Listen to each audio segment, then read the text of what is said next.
Hey folks, tonight we're diving into a painful, poetic, and downright bizarre topic, the Aztec justice system.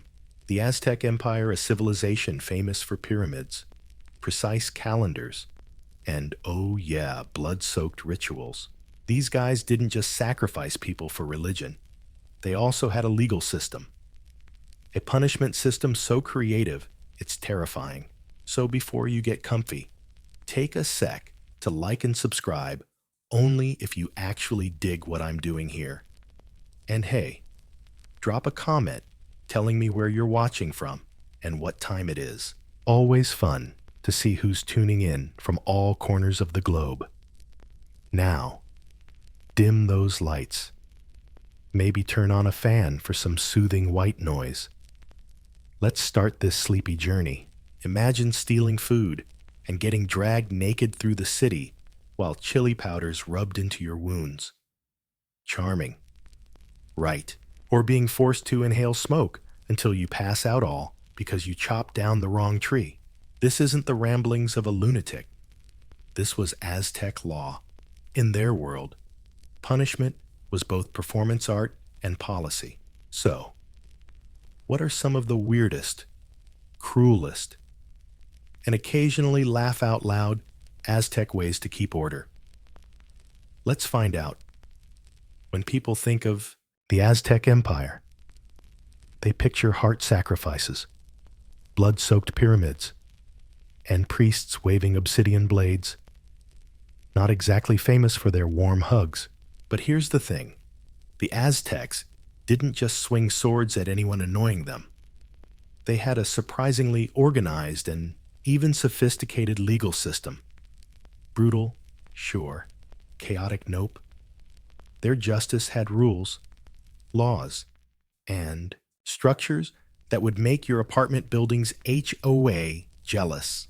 The laws were compiled into a code called Huehuetlachtoli, a collection of wise sayings and guidelines covering everything from marriage to market manners to how not to die painfully in public. These laws passed down generations. No leather-bound law books, but there were judges professionals who actually took their jobs seriously. No wigs. Just stern faces and photographic memories to hand out punishments. And yes, there was an appeals court. You could argue your case to hire a judge. Though good luck if the community already thinks you're the guy who stole corn twice. Judges were often priests or elder nobles, considered wise, experienced, and well-trained in legal traditions. Bribery. Oh yeah, they accepted it. But get caught bribing and you might get the death penalty. So yeah, everyone played the game carefully. What made Aztec justice truly unique was the mix of morality and ceremony. Justice wasn't just served, it was performed. Punishments were public lessons, not quiet affairs behind closed doors, but loud, flashy, and often with props. You didn't just pay a fine. You got shaved, painted, dragged around, or turned into a walking warning sign. And here's the Aztec twist: punishments varied by social class. Nobles had higher standards and harsher penalties. A commoner might pay a fine or get whipped. A noble doing the same could lose land, titles, or even their head. So Aztec justice wasn't random.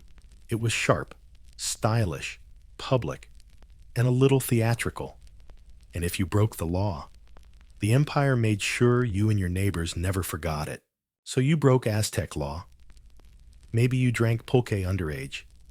Maybe you swiped a basket of maize. Or hopefully not. But maybe you chopped down a sacred tree. Whatever your crime, you're about to face the Aztec courtroom. Don't bother calling a lawyer, there aren't any. Aztec courts were tight but not cozy. Think stone platform surrounded by serious men in feathered cloaks. Not a warm courtroom drama. The lesson here: justice isn't some quiet thing behind closed doors.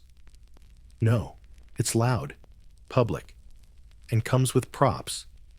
You don't just pay a fine. For a crime, you get shaved, painted, dragged around, or turned into a walking warning poster. And here's the Aztec twist. Punishments change depending on your social class. Nobles face higher standards and harsher penalties. A commoner might get fined or whipped. A noble doing the same thing could lose land, titles, or even their head. So, Aztec justice wasn't random. It was sharp, stylish, public, and a bit theatrical. And if you broke the law, the empire made sure you never forgot it, and neither did your neighbors. So, you broke the law of the Aztec Empire. Maybe you drank pulque underage. Maybe you stole a basket of maize. Or maybe, and let's hope not, you chopped down a sacred tree. Whatever the crime, you're about to meet the Aztec court system. Don't bother calling your lawyer. There isn't one. Aztec courts were tight but not exactly cozy. Imagine a stone platform surrounded by serious men in feathered cloaks. Not some warm, dramatic courtroom scene.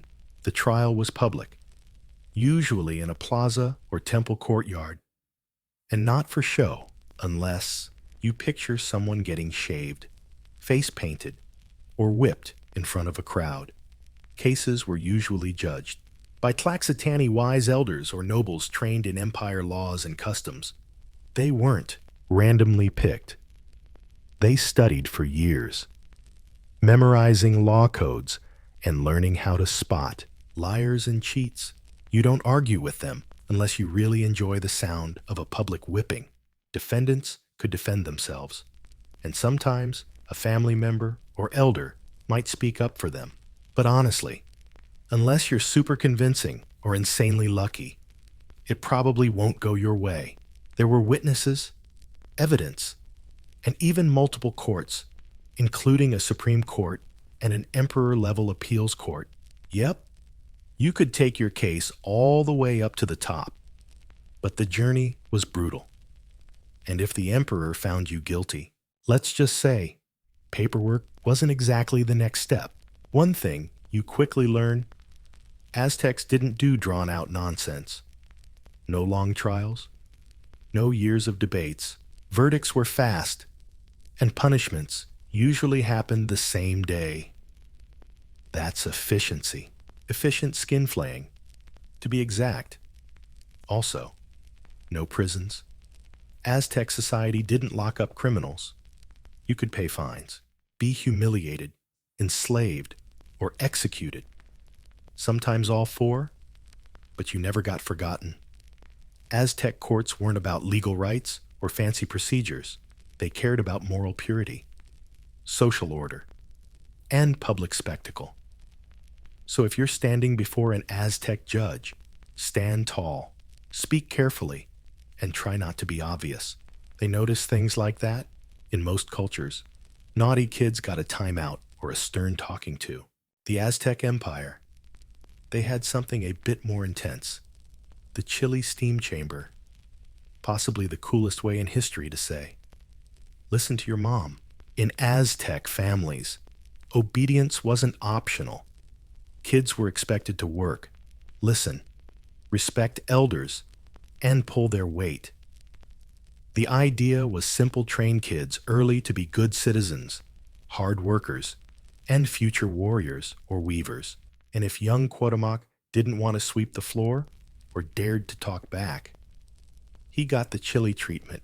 This punishment was called Clipe Cheli, where a disobedient kid got locked in a tiny hut or storage room filled with burning chili peppers.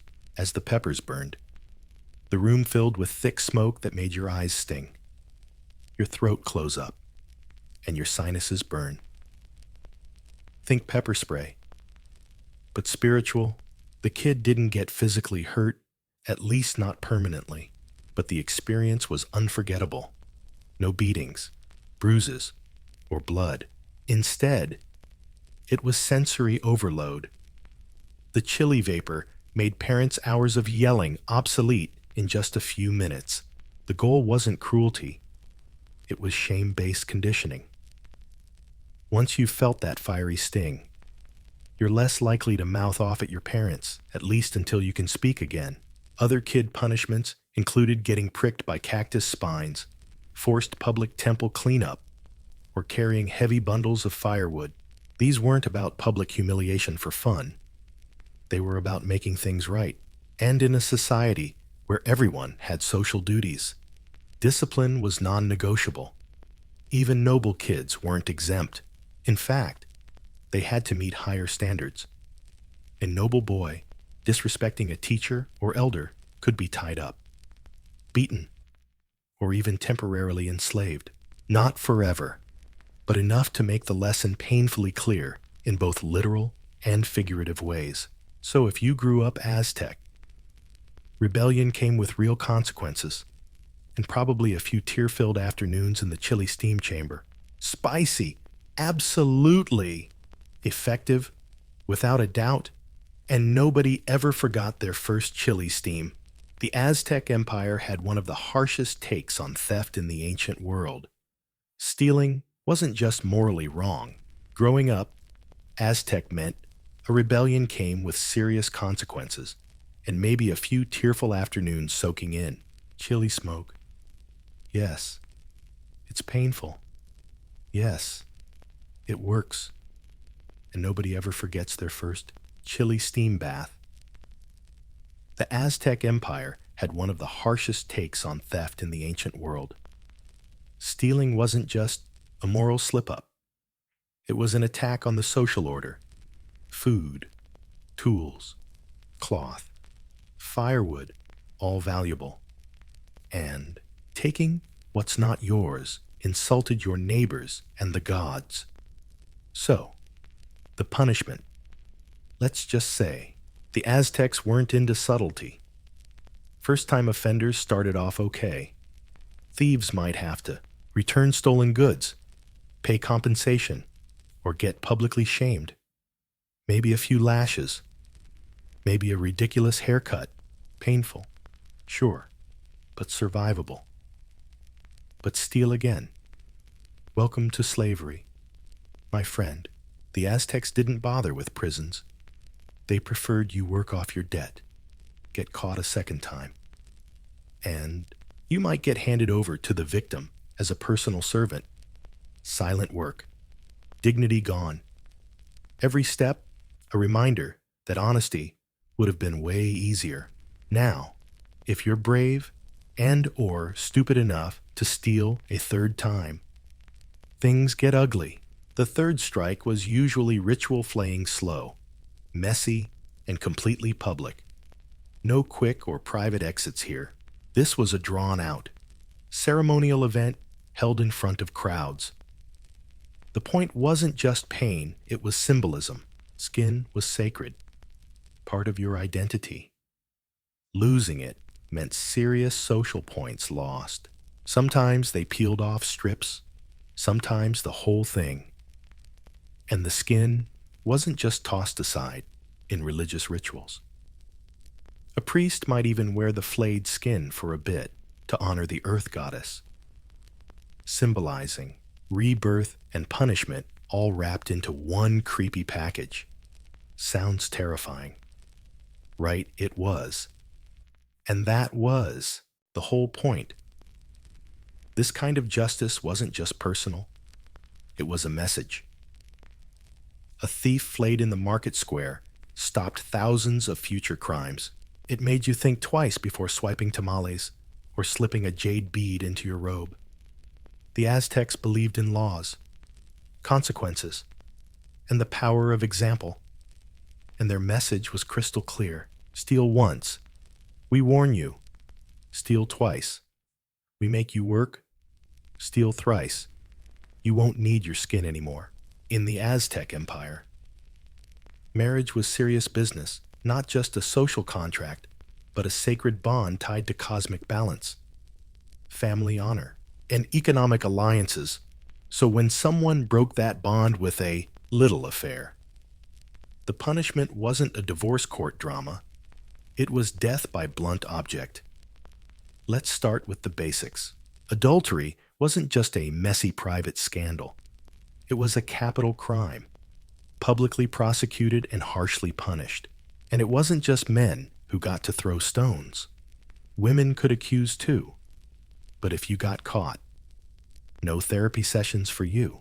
If a man was caught sleeping with another man's wife, the husband had options and no second chances. The most common sentence was public execution, often by beating with a stone club called a makuahuitl. It's like a sword, but with obsidian blades, to save family honor. The blunt version did the job painfully and thoroughly. Sometimes the court didn't even decide the punishment. In some cases, the wronged spouse could take matters into their own hands. Talk about closure. Women caught cheating faced equally grim fates.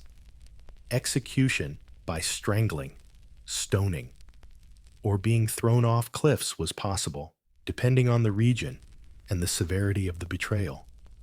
Of course, nobles had stricter rules because when the rich cheat, it's not just gossip. It could mean the fall of a dynasty. And let's not forget the drama. If exposed publicly, the accused might be paraded through the streets, mocked, shaved, painted up, all before the final punishment. Shame wasn't a side effect. It was part of the show. But if someone falsely accused you, that's a whole other story. Lying about adultery could get you executed too. The Aztecs didn't tolerate character assassination without evidence, and they took witness testimony seriously. So, don't spread revenge rumors unless you want to flirt with obsidian blades. Basically, Aztec marriage was a sacred ritual. Breaking it wasn't just moral decay. It was an offense against society, the gods, and the law. So if you ever wondered whether ancient civilizations cared about monogamy, paraded through the streets, mocked, shaved, face painted, all before the final punishment. Shame wasn't a side effect. It was part of the show. But if someone accused you falsely, that was a different story. Lying about adultery could also get you executed. The Aztecs didn't tolerate character assassination without proof, and they took witness testimony seriously. So, don't spread revenge rumors unless you'd like to. Get up close and personal with obsidian blades. Basically, Aztec marriage was sacred. Breaking it wasn't just a moral fail. It was an insult to society, the gods, and the law. So, if you ever wondered if ancient civilizations cared about monogamy, the Aztec Empire's answer was yes, to the death. You've probably heard about punishments for theft, murder, even adultery. But what about chopping the wrong tree in the Aztec Empire? Some trees weren't just wood and leaves. They were sacred. They represented gods, ancestors, or nature's balance. And if they were sacred, they represented gods, ancestors, or the delicate balance of nature. And if, with all your infinite wisdom, you decide to chop one for firewood, say goodbye to your house and maybe your pride while you're at it. Some trees, especially those near temples, markets, or shrines, were considered protected by the gods. Damaging one wasn't just vandalism. It was a spiritual insult. You weren't just messing with nature. You were offending cosmic order. The penalty for the first offense, public whipping, usually with cactus spines or thorny branches. Yep, nature punishing you with its own weapons. Poetic justice, but with extra pricks.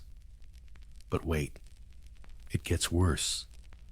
Often, you'd also have to pay restitution in goods, labor, or even lose your home.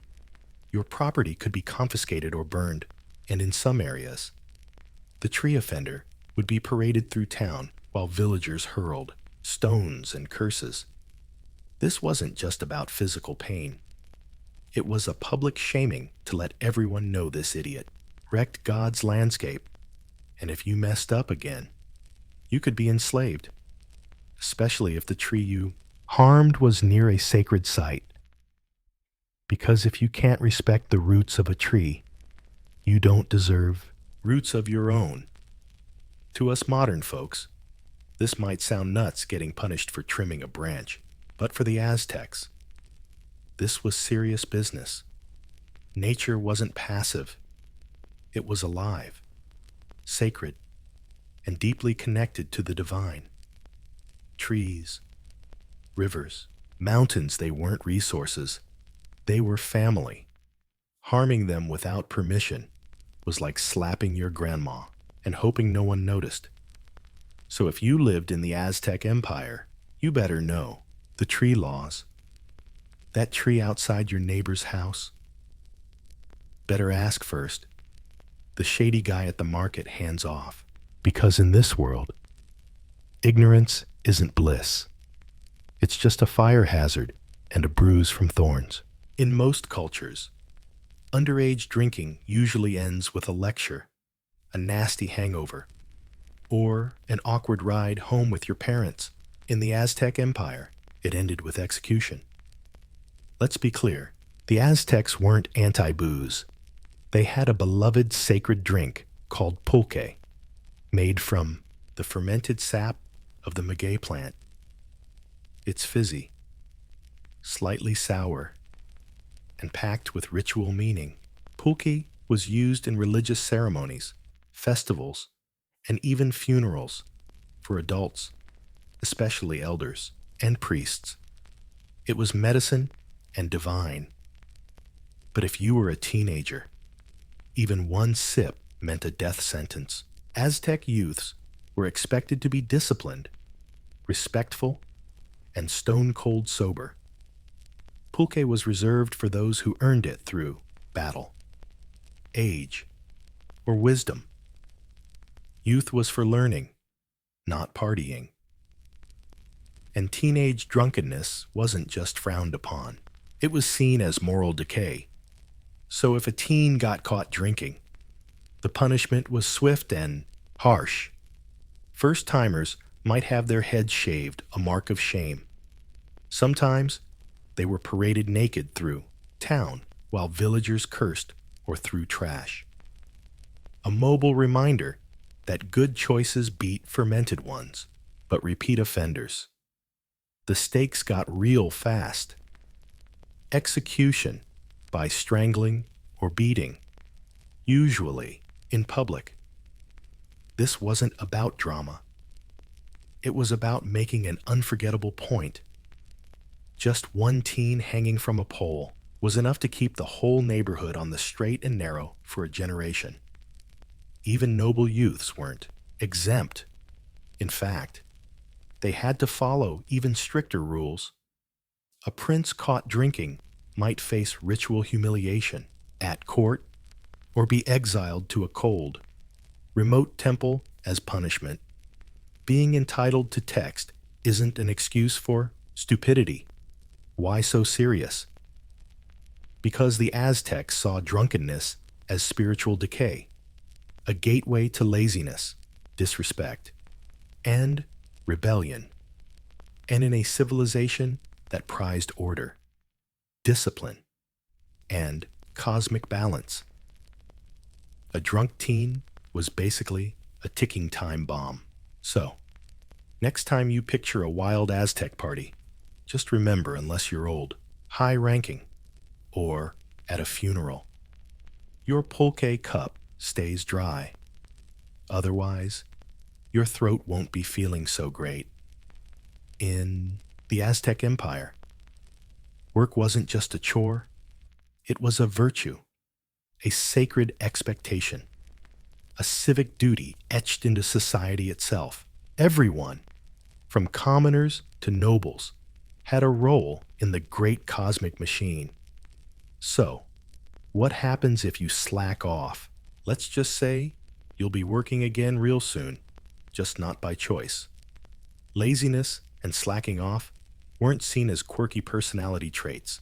They were offenses against the gods, especially Tlaloc, god of rain and agriculture, and Tezcatlipoca, the ever-watchful morality cop. The gods weren't handing out bountiful harvests so you could nap in the shade. If you disrespected the work order, the Aztecs made sure you paid the price. If a man refused to work, ignored family duties, or constantly shirked civic responsibilities, he might get dragged out to the market and publicly shamed. They'd shave his head, swap his clothes for rags. Sometimes, he'd be forced to wear tattered garments or carry bundles of firewood through town while folks shouted, "Look at the lazy bum." But hey, that's the mild version. Repeat offenders might get whipped, tied to a post, or, if their laziness was seen as outright defiance, sold into slavery. Not forever, just long enough to learn the lesson. Be useful or be used. Even noble young men were watched closely. If a high-ranking youth refused war training or dodged temple duties, his family could send him off to a reform camp. Sounds like summer camp, but it was basically military boot camp with cactus spines as punishment. Laziness among women wasn't ignored either. Women had different tasks: grinding grain, weaving cloth, managing the household, but neglecting those got frowned upon too. Mothers were expected to raise hard-working kids, not little couch potatoes chewing on chaff. The Aztec belief was simple: laziness messes up harmony. A lazy person loses family happiness, community balance, and the favor of the gods. So, if you plan to lounge around the Chinampas, ignoring the corn harvest, you better start running. The punishment won't be gentle or optional. At the bustling heart of the Aztec Empire, Tenochtitlan, or simply the market, everything was negotiable except honesty. Selling rotten fruit, watered-down booze, or fake obsidian wasn't just bad business, it was a crime. The Aztecs didn't mess around with market sabotage. You weren't just breaking rules, you were betraying the gods who blessed trade, agriculture, and fair exchange. Everyone selling anything, from tamales to jade, had to follow strict ethical codes. The market was sacred space, watched over by officials called Pochteca, market judges or inspectors. Their job was to stroll the stalls, listen for complaints, and catch people sneaking pebbles into chili powder. If you got caught selling spoiled goods, you'd get punished fast and publicly. First-time offenders might be publicly shamed, have their stalls overturned, goods scattered everywhere, and their hands tied for all to see. Shoppers would walk by yelling insults like, "There goes the liar with the wormy avocados," selling something falsely advertised, like dyed feathers labeled as sacred Quetzal plumes, was even worse. That could get you beaten, fined, or, in serious cases, kicked out of the market entirely. And in a society where the market was your lifeline, expulsion wasn't just punishment, it was economic death. Repeat, offenders could be enslaved, or you got publicly shamed, your stall overturned, goods tossed everywhere, and your hands tied for all to see. Shoppers would walk by, shouting insults like, "There goes the liar with the wormy avocado." Selling something falsely advertised like dyed feathers labeled as sacred Quetzal plumes was even worse. That could get you beaten, fined, or in serious cases, kicked out of the market for good. And in a society where the market was your lifeline, being banned wasn't punishment. It was economic death. Repeat, offenders might be enslaved or market, brand it, so future buyers know to never trust your mangoes again. Because, honesty is overrated. If your shady behavior actually causes harm, like selling poisonous herbs as medicine, you could be looking at the death penalty, especially if your victim's some big shot. It's not just about punishment, it's about trust. Markets are where communities meet, families live, and tribute gets handed over. If buyers lose faith in sellers, the whole system starts to crumble. And guess what? Even sellers of sacred goods, incense, ritual cloth, God statues are under tight watch.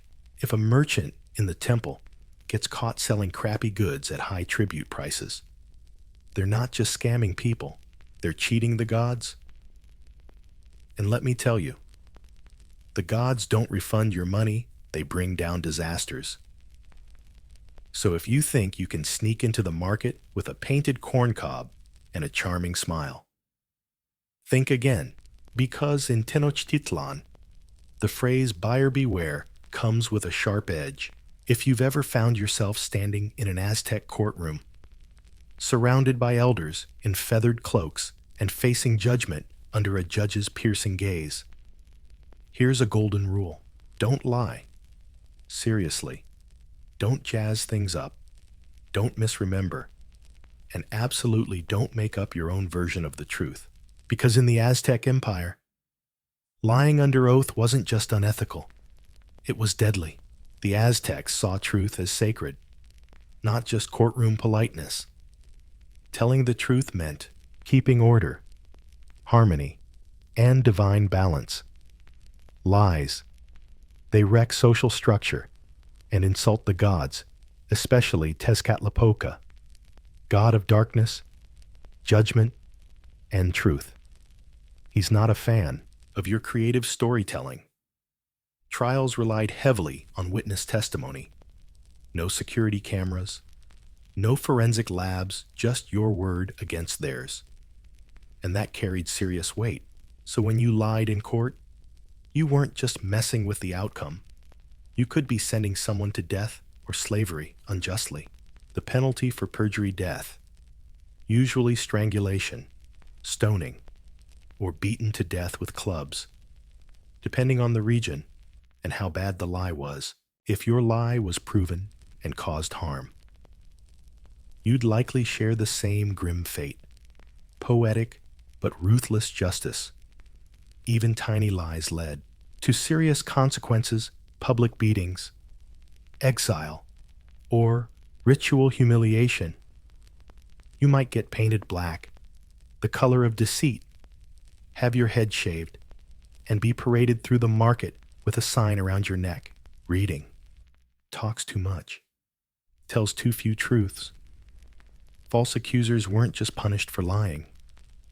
They were seen as social threats, ready to manipulate justice, harm others, and recklessly piss off the gods for selfish gain. Aztec law wasn't just technical, it was moral clarity.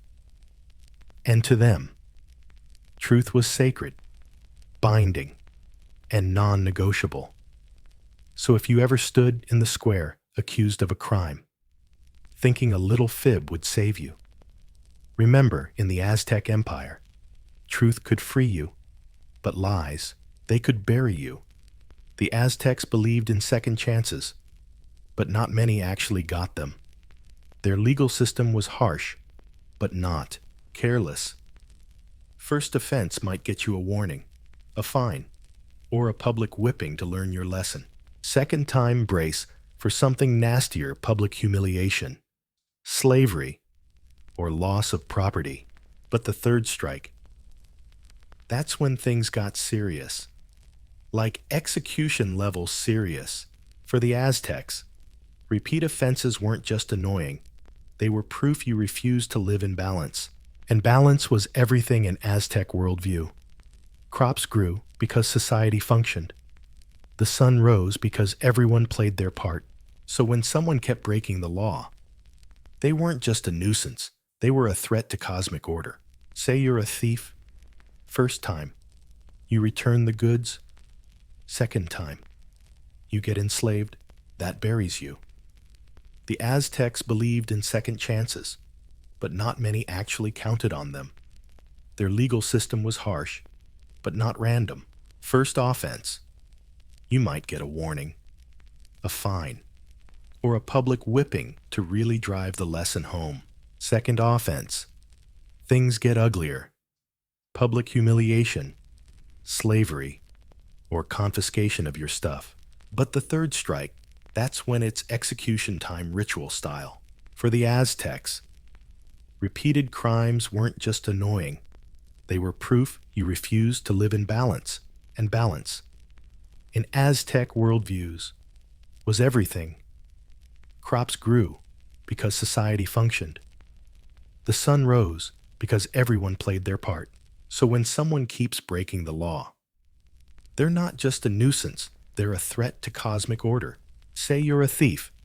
First time, you return the goods. Second time, you're enslaved.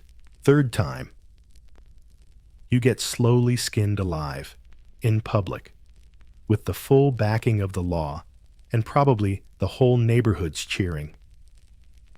Or maybe you lied in court. Again, punishment gets harsher and way more symbolic. Your ongoing dishonesty makes you inhuman in society's eyes. And what happens to people who lose their humanity? They become cautionary tales, warnings, folklore. And it's not just about physical punishment. Repeat offenders might completely lose legal protection, which means anyone can hurt you, enslave you, or humiliate you in public. And guess what?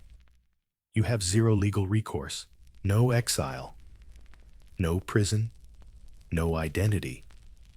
Sometimes, repeat offenders get permanently kicked out of the market, the village, or even their own family. Imagine being erased mentally, not because the gods dumped you, but because you kept breaking the social contract. For the Aztecs, lawbreakers weren't necessarily evil. They could be fixed. But repeat offenders, oh no, they're worse, stubborn, unteachable, and in a society where justice was public, fast, and sacred. The state didn't waste time on people who refused to redeem themselves. So, if you got caught once, lucky you. Twice, you got a warning. But the third time you're in that courtroom, you're out. Modern justice happens behind closed doors in courtrooms, jails, private hearings.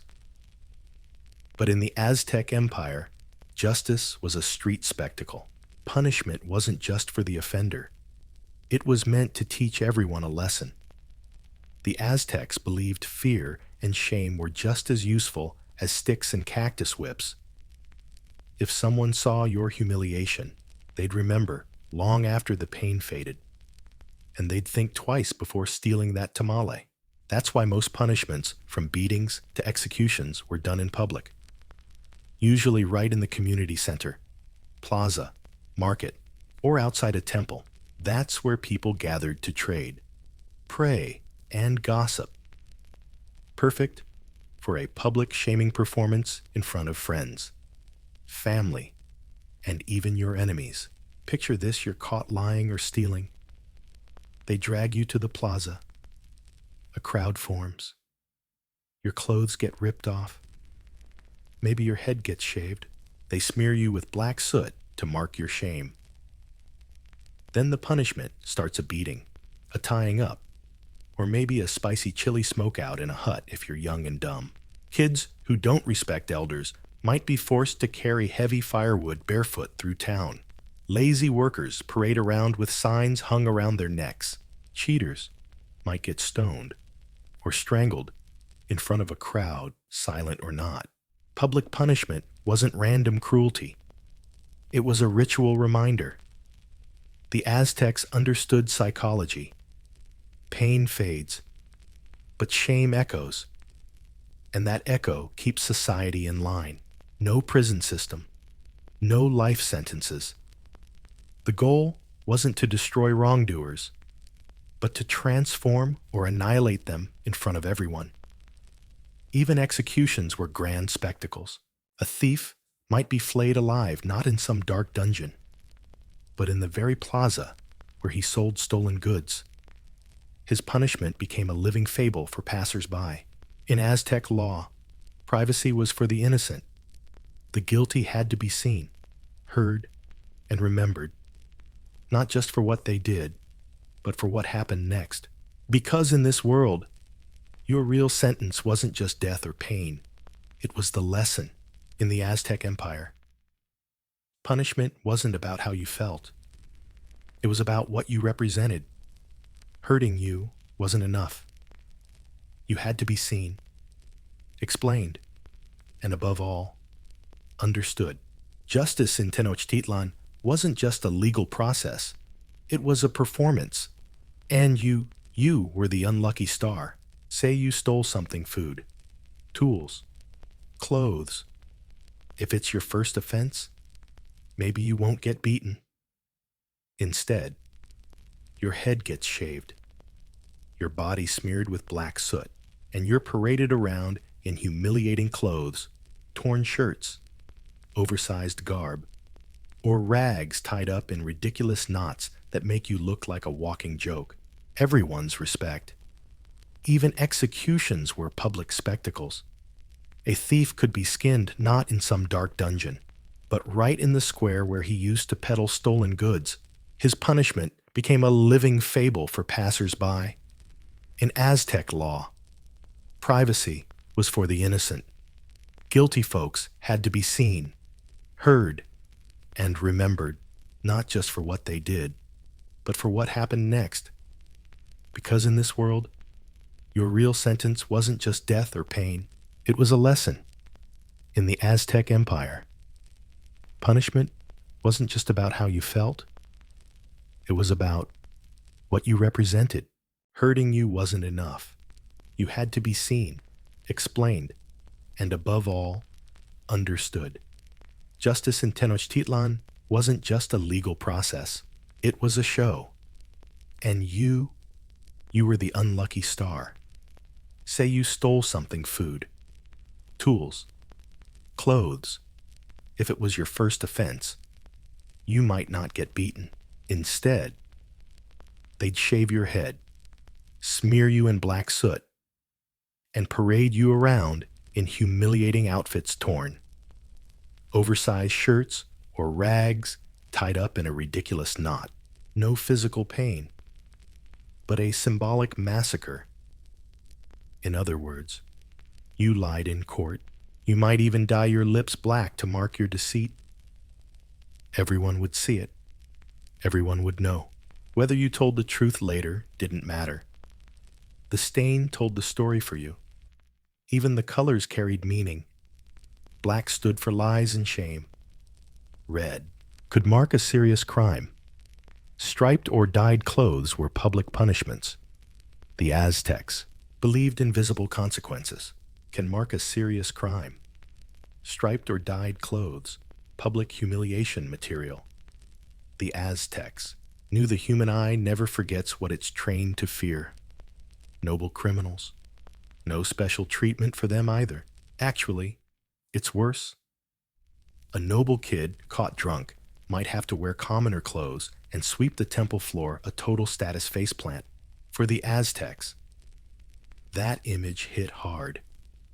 That's what happens when the privileged don't respect their roles. Even the punishments were symbolic. Getting whipped with cactus spines wasn't just about pain. It was nature's judgment. Carrying heavy bundles of firewood symbolized the weight of guilt. Shaving your head, not just weird, it meant you lost your social dignity. Crime wasn't a personal slip-up. It was a public crack in the sacred order. And to heal it, society needed more than consequences. It needed lasting images, vivid reminders that law and morality were tightly linked. In short, Aztec punishment was a performance, a visual story designed to be retold through gossip, songs, and scared memories. You weren't just a criminal anymore. You became a symbol. In most societies, punishment ends behind bars. Time served, walls built, sentences counted in months or years.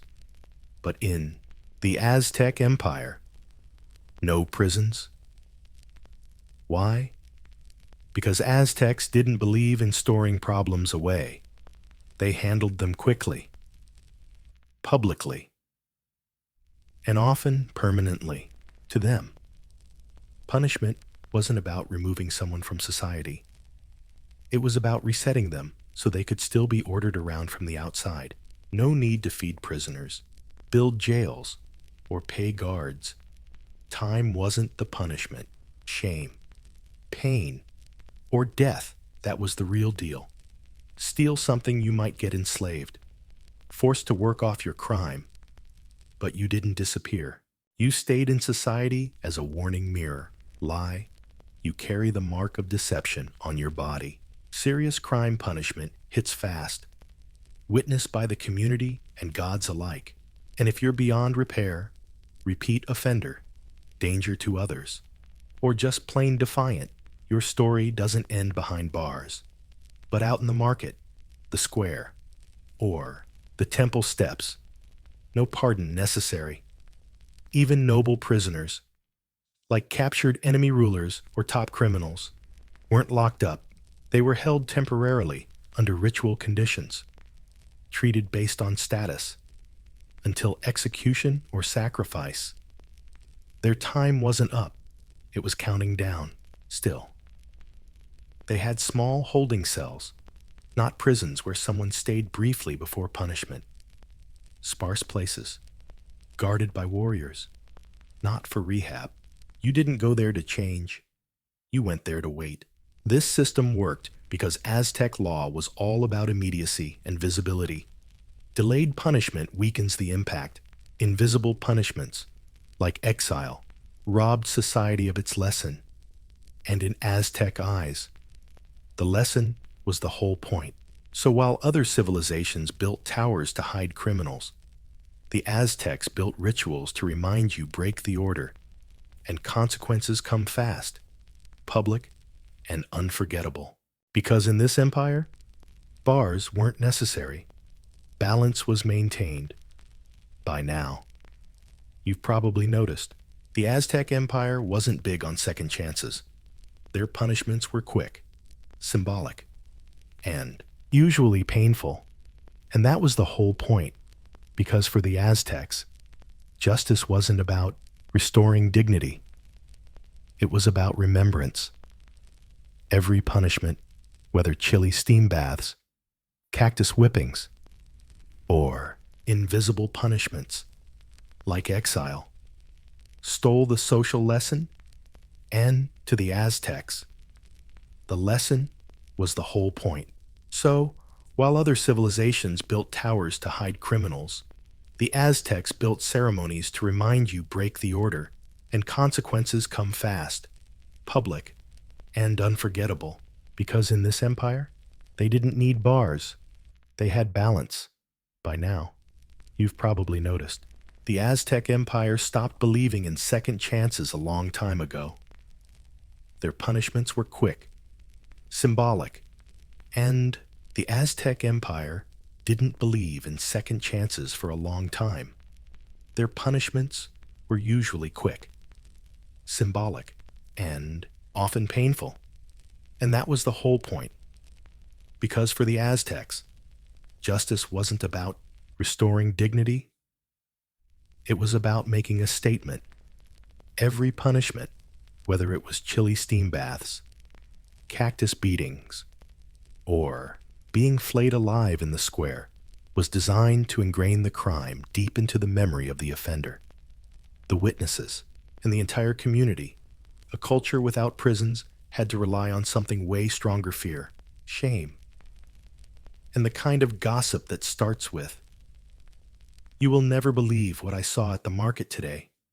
And that's exactly why the Aztec legal system was both terrifying and shockingly effective. It forced everyone to remember, because if you didn't, you probably wouldn't live long enough to forget. The whole society aimed for moral clarity.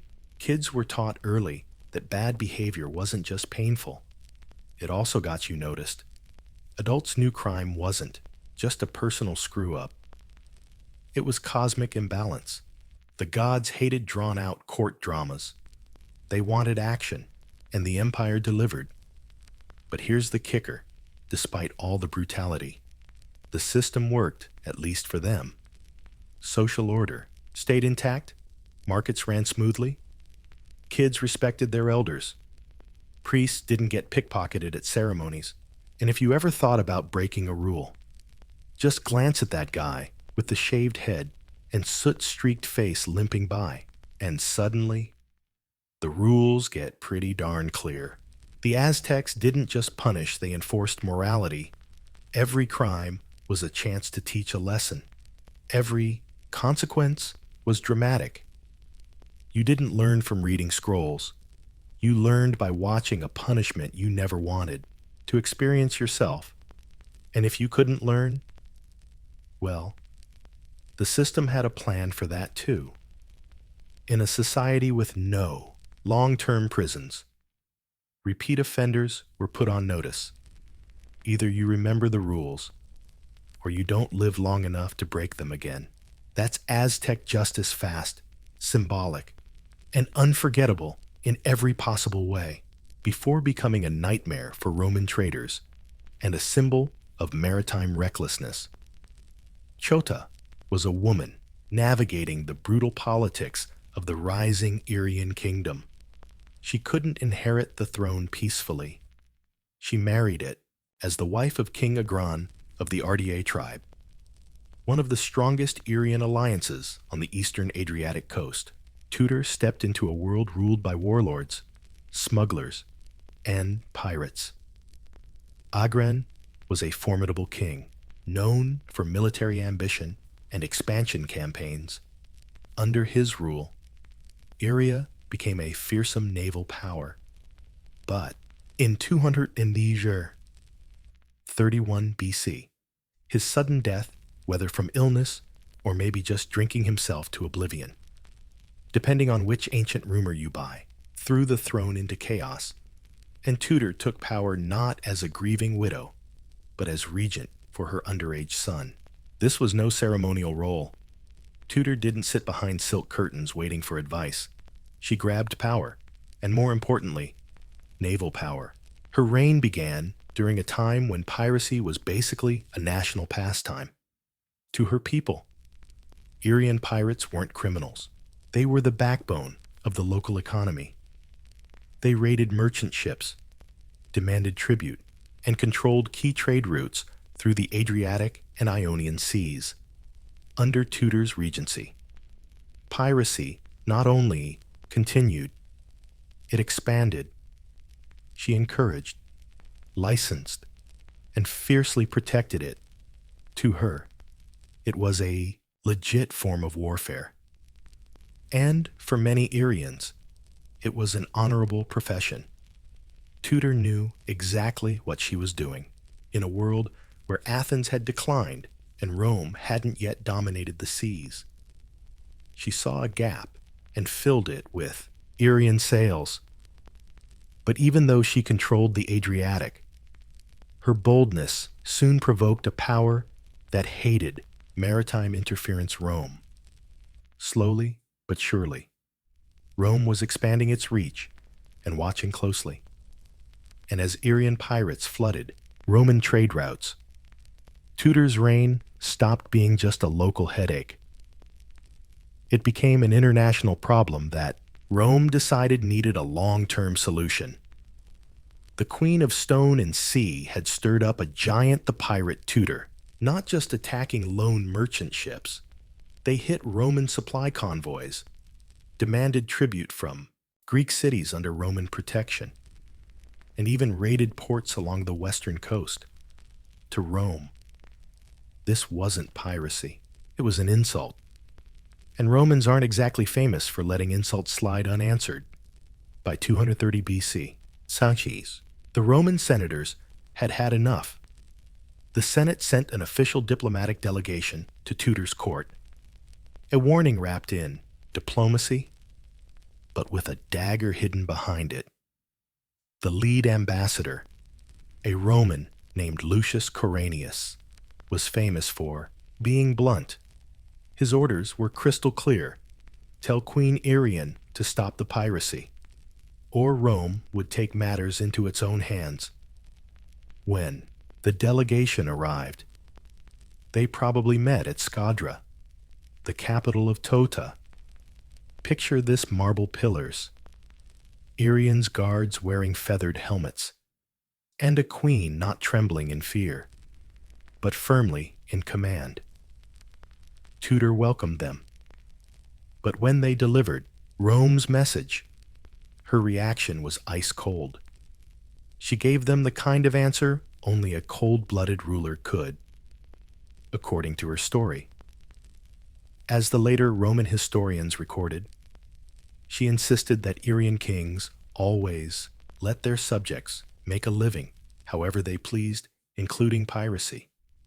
Basically, she told Rome that whatever happened on the seas was out of her hands. Not exactly the answer Rome wanted to hear. And then a fatal mistake happened. One of the Roman envoys, probably fueled by Roman pride or just plain arrogance, publicly insulted Tutor. He accused her of acting like a woman, implying she was weak, emotional, and unfit to rule. Whether it was sexism, bad diplomacy, or sheer stupidity, that comment cost him his life. Not long after, he was assassinated on Tutor's orders, a move that sent shockwaves all the way to the marble floors of the Roman Senate. Rome was furious. Killing a Roman envoy was more than a breach of diplomatic protocol. It was an act of war, and not just any war. This kicked off Rome's first military campaign across the Adriatic Sea, marking the start of their expansion into the eastern Mediterranean. Tutor had made her move. Whether out of pride, policy, or pure rage, she had crossed the line. Rome was coming now, not with envoys, but with legions. The queen had stirred the wrath of the Republic, and there would be no more warnings. Maybe Tutor knew Rome's revenge wouldn't be small, but even she probably underestimated the scale and speed of Rome's response. By 229 BC, just a year after her envoy was killed, Rome launched its first military campaign on the Adriatic. It was fast, organized, and brutally effective. 2 warships mobilized over 200 combat vessels, a fleet bigger than any Iria had ever seen before. This wasn't a hit-and-run raid or some border skirmish. It was a full-on invasion. Tota, still ruling as regent and admiral, prepared her forces as best she could. But Iria, despite all its seafaring skills and fierce warriors, was just a patchwork of tribes. Rome was a machine. The Romans didn't waste time. First, they targeted the Greek city-states along the coast that Irian forces had bullied or occupied. Corsair, now Corfu, once held by Irian pirates, was liberated and turned into a naval base. Apollonia and Epidaurus quickly came under Roman protection. The message was crystal clear. The Adriatic Sea was no longer Iria's playground. But Tutor didn't back down. She sent her fleet out to defend the coast, and Irian pirates kept raiding wherever they could. Still, the tide was turning. With every raid, the Romans captured another fortress. The Roman navy, though new to these eastern waters, learned fast and played dirty. As Rome advanced, many Irian allies began to surrender. Cities that once looked to Tutor for leadership now opened their gates to Rome, hoping for mercy. The loyalty Tutor had inspired as the pirate queen started to crack, especially when Roman troops marched inland. forcing people to choose, stand with the besieged queen or survive. By the end of the year, Roman forces were closing in on Scadra, Tudor's capital. What began as a bold challenge, a queen defending her people's way of life, had quickly turned into a no time wasted. First, they targeted the Greek city-states along the coast that had been bullied or occupied by the Irian forces. Corsair, now known as Corfu, once held hostage by Irian pirates, was freed by the Romans and turned into a naval base. Apollonia and Epidaurus quickly came under Roman protection. The message was crystal clear. The Adriatic Sea was no longer Iria's playground. But Tudor didn't just run away. She sent her fleet out to guard the coast, and the Irian pirates kept attacking wherever they could. However, the tide was turning. With every raid, the Romans captured another fortress, Rome's navy. Though new to these eastern waters, learned fast and played dirty. As Rome advanced, many Irian allies started to surrender. Cities that once looked up to Tudor's leadership now opened their gates to Rome, hoping for mercy.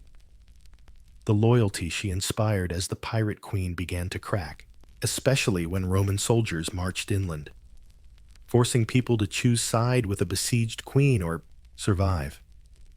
By year's end, Roman forces were closing in on Scadra, Tudor's capital. What had started as a defiant stand, a queen protecting her people's way of life, quickly became a full-on siege. Tudor had to face a nightmare. No ruler wants fight to the bitter end and risk annihilation or surrender to a foreign power. The queen who once ruled the waves was now surrounded by enemy sails. Her fate and her madness were on the line.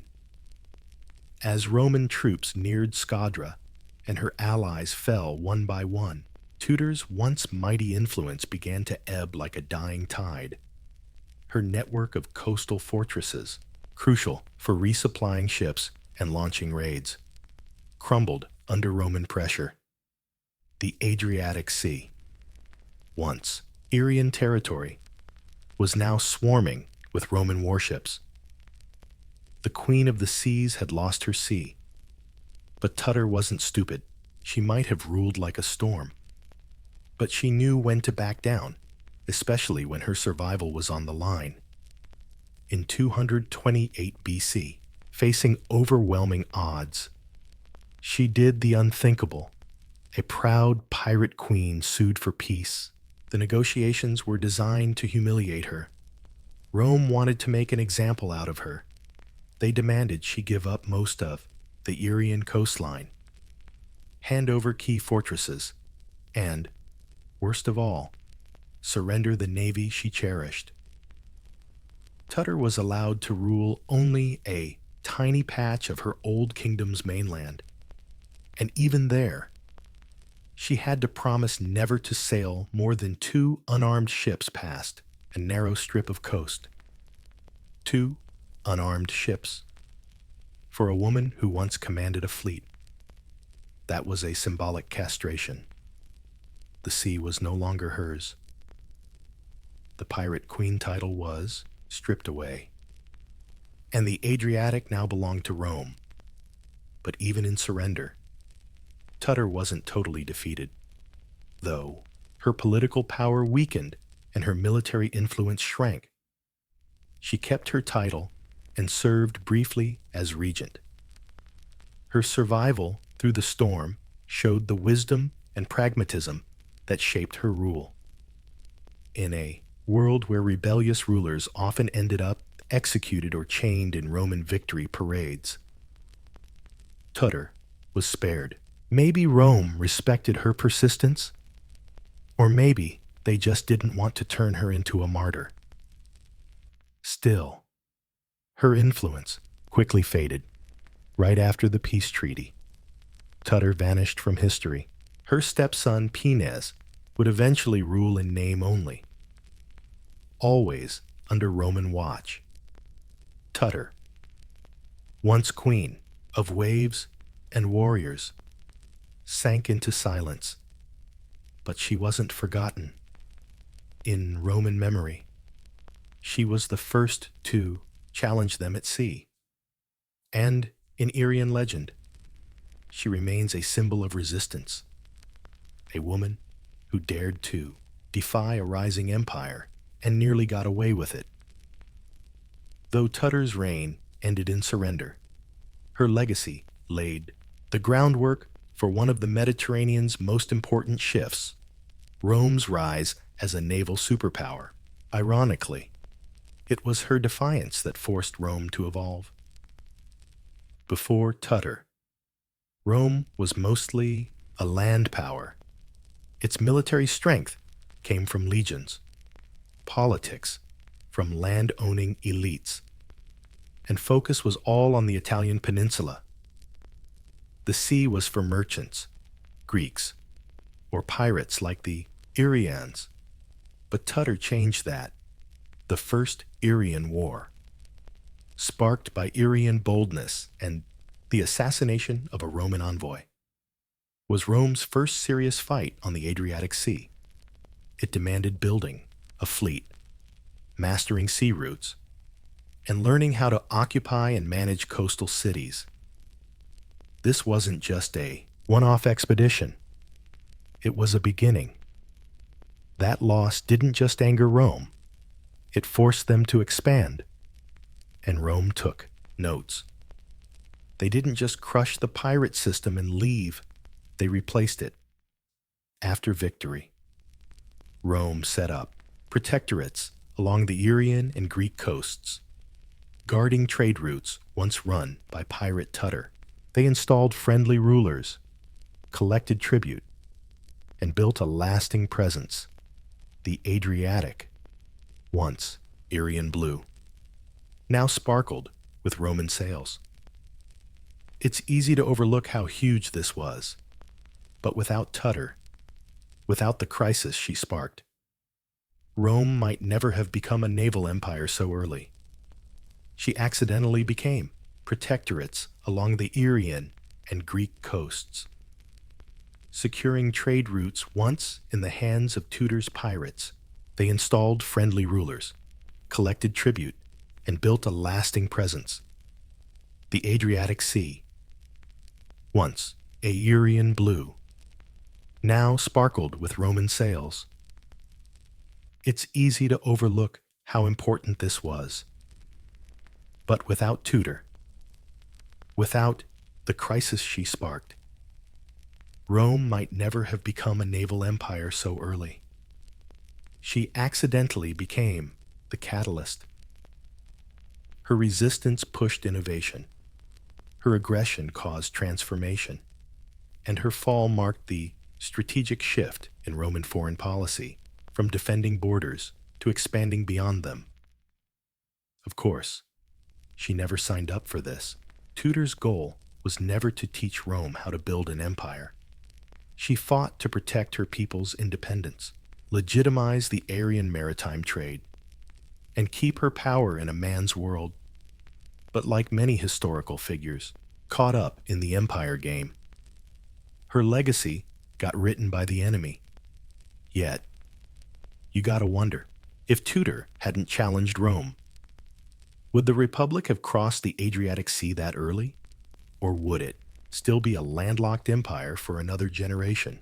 Either way, Tudor's actions changed the map and history. The ultimate trickster even remembers reluctant revolutionaries. Tudor's story isn't just about pirates and power struggles. It's also about gender. She wasn't just a ruler. She was a woman ruling in a brutal, male-dominated world where power was usually won on horseback or inherited, preferably both. Yet Tudor commanded fleets, made diplomatic calls, executed envoys, and ignited international wars. The ancient world wasn't too kind to female leaders. When women ruled, chroniclers, especially Roman and Greek, often resorted to caricatures. Cleopatra was seductive, Boudica was wild, Tudor dangerous and irrational, at least according to Roman historians. Take Polybius, for example. He described Tudor as a woman with an inherent sexual weakness. Just that line tells you the kind of nonsense she had to deal with. Roman writers couldn't stomach a woman who dared provoke their republic into war, and then held her ground for over a year. So, naturally, they chalked it up to female emotions, not political savvy. But let's skip the ancient propaganda. Tudor didn't grab power through charm or scandal. She earned it with strategy and survival skills. She inherited a shaky throne after her husband died and tried to keep it afloat amid political chaos. She didn't inherit peace. She inherited piracy, tribal rivalries, and hostile neighbors. And she wielded those like weapons. Was she ruthless? Probably. But most rulers back then were. Her execution of Roman envoys wasn't a mad tantrum. It was a carefully calculated and risky political message. She was defending Arian sovereignty the only way she knew how, with force. And here's the kicker. Tudor wasn't overthrown by her people. No coups, no palace assassinations. She lost because Rome had overwhelming power. That's it. Her people didn't revolt against her. In fact, some of her followers kept fighting Rome long after she surrendered. Tudor's reign, short as it was, carved her name into a world rarely kind to women in power. She faced off head-on against the most powerful republic of the time and forced their respect, even as historians tried to downplay her. She was a queen in war, a ruler in crisis, and the woman who made the ancient world nervous. Though her reign ended in peace, Tudor's story didn't sink beneath the waves. Centuries after her last ship ran aground and her voice fell silent, legends still whisper her name along the Adriatic coast, in Aryan lands. Her image shifted from a failed regent to a lasting symbol of national pride, resistance, and female power, especially in Albanian folklore. Tudor is more than a queen. She's the steadfast leader of a people standing alone against the rising tide of foreign domination. Her name passed down not through dusty treaties, but through shepherds and sailors' tales. Statues of her now stand in modern Albania and Montenegro, bronze reminders that some rulers outlive their empires. And yes, this was a real empire. Iria never matched Rome in size or infrastructure. But under Tutara's leadership, it dominated key sea routes and coastal cities. She ruled during one of the last phases when the Irian identity still held political independence. After her fall, Rome began its slow, relentless process of assimilation, the culture, language, and government of the Irian people. Tudor's surrender wasn't just the end of a war. It marked the beginning of the end for Irian sovereignty. But while Rome buried her kingdom under provinces and districts, the memory of Tudor stuck around. Her short reign became a rallying point for future generations seeking inspiration. In the 19th and 20th centuries, as Balkan nationalism rose and countries like Albania started crafting new identities from ancient roots, Tudor was resurrected not as a tragic figure, but as a hero. Textbooks sang her bravery. Streets and schools bore her name. She was no longer just a queen. She was an ancestor of defiance. Even modern scholars can't agree. Was she a daring pirate or a pragmatic leader forced to make piracy state policy, a tyrant or a woman backed into a corner by her husband's death and empire ambitions. Whatever the truth, Tuta holds a rare spot in ancient history, a woman who refused to apologize for her power, whose choices, good or bad, reshaped the entire sea. Maybe her ship sank, but her legend sails on. Over time, the real history of Tuta morphed into legend, half truth, half myth. And honestly, who's surprised? A queen ruling a coastal kingdom, commanding pirates, defying Rome, then vanishing without a clear ending. That's pure legend fuel. In coastal towns like Cado and Ulking, folks still swap tales about a queen who ruled from a towering castle by the sea. Locals point to crumbled ruins and say, that's a fortress.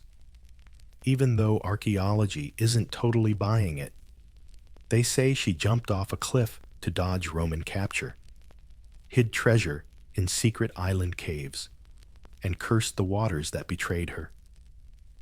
None of that can be confirmed. But honestly, none of it needs to be. Tuta's no longer just a person, she's a symbol. And symbols don't get conquered easily. Even the sea seems to echo her presence. The name Queen Tuta decorates cruise ships, hotels, and modern cultural festivals. Romantic-era writers painted her as a tragic heroine, while modern Balkan feminists hail her as the first icon of female leadership, especially in Albania. She's been fully embraced. Statues of Tuta, often with wind-tossed hair and sword at her side, now beautify public squares. Students memorize her name along with tiny statues. Yet the real woman behind the legend remains a mystery. We don't know how she died. We don't know if she ever regretted defying Rome. We don't even know what she looked like. Her image was crafted by others, often her enemies, then reshaped by those who needed a legend. But maybe that's the mark of true influence. When your story doesn't follow the history books, maybe you only ruled a few years, but your shadow stretches for centuries. She lives on in poetry, place names, and whispered tales along the Adriatic coast. The Roman Empire that tried to erase her is gone, left only with ruins and textbooks. But Tuta, she still sails on, in memory. The pirate queen became something greater, immortal. Today, Tuta's name echoes far beyond ancient chronicles. Her story has been adapted, and echoed in ways she never imagined, not just as a historical curiosity, but as a cultural and national symbol. In Albania, Montenegro, and across Western Balkans, she represents something vital, the fierce independence of a people, unwilling to be swallowed by empires. Her story resonates through a region scarred by centuries of occupation, Montenegro, and across the Western Balkans. She stood for something important, the fierce independence of a people, refusing to be swallowed by empires. Her story echoes through a region scarred by centuries of occupation, division, and struggle, for Albanians especially. Tutara became more than a queen. She became a symbol of national identity. Her legacy was woven into the 19th and 20th century cultural revival movements, sparking resistance to foreign domination and a pride in the pre-Roman Illyrian heritage. In a world where borders changed countless times, where languages and loyalties faded, Tutara was a constant tied to stone, salt, and defiance. Her name appears everywhere, from Navy ships and passenger ferries to sports teams, businesses, and even women's soccer clubs. Schools teach her as a national hero. Statues of Tutara, sword in hand, eyes gazing far away, stand on the skyline, overlooking the harbors once ruled by her fleet. She's become the eternal guardian of the Adriatic Sea, a queen not just of the past, but of cultural present. Her relevance doesn't stop at borders. In the grander chat about women in leadership, Tutara became an ancient case study. Her story gives us a rare peek at female command in a time and place where that was basically unheard of. She flipped modern ideas about gender and power in ancient times right on their head. Her name now stands shoulder to shoulder with Cleopatra, Boudica, and Zenobia, the woman who dared to rule in a man's world and left behind an empire shaking in her wake. And maybe that's the most remarkable thing. A woman barely mentioned by her contemporaries, mostly remembered through the insults of Roman writers, is now hailed as a symbol of power, sovereignty, and bold rebellion. Tutara only ruled for a few turbulent years, but her name survived through the centuries, and every port still remembers her.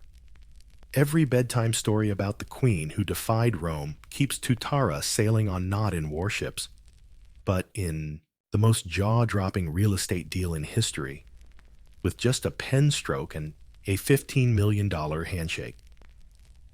President Thomas Jefferson bought a massive chunk of land from France, the Louisiana Territory, not just a few acres outside New Orleans.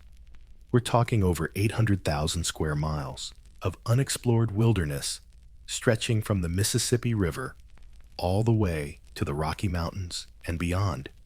Jefferson was pumped. This land would guarantee room to expand westward and control key trade routes. But there was a tiny problem. Nobody really knew what was out there. The maps were sketchy at best. Rumors swirled about giant mountains, woolly mammoths, a legendary Northwest Passage to Asia, and river systems that might take you to the Pacific or nowhere at all. Jefferson needed answers, and fast. He wanted to turn that blank map into something real, something tangible. So he cooked up a plan: send a small elite crew west to explore the new land, map the geography, make friends with native tribes, and ideally find a water route straight to the Pacific. To lead this unprecedented mission, Jefferson tapped Meriwether Lewis, his personal secretary, a former Army captain with an endless passion for science and nature. Lewis chose William Clark, an old buddy, veteran, and experienced outdoorsman, to co-lead the expedition. They had very different vibes. Lewis was introspective and deep, while Clark was calm, practical, and easygoing. But together, they balanced each other perfectly. Their mission was to gather info, not conquer. They had to document everything: animals, plants, rivers, rocks, and languages. They were diplomats, naturalists, and explorers rolled into one. But let's be clear, this was no leisurely hike. The expedition would take them through wild rivers, dense forests, scorching plains, and snow-capped mountains. No supply stations, no GPS, no rescue hotline, just handwritten journals, iron will, and hope that the Pacific was out there somewhere beyond the western fog. So, the stage was set.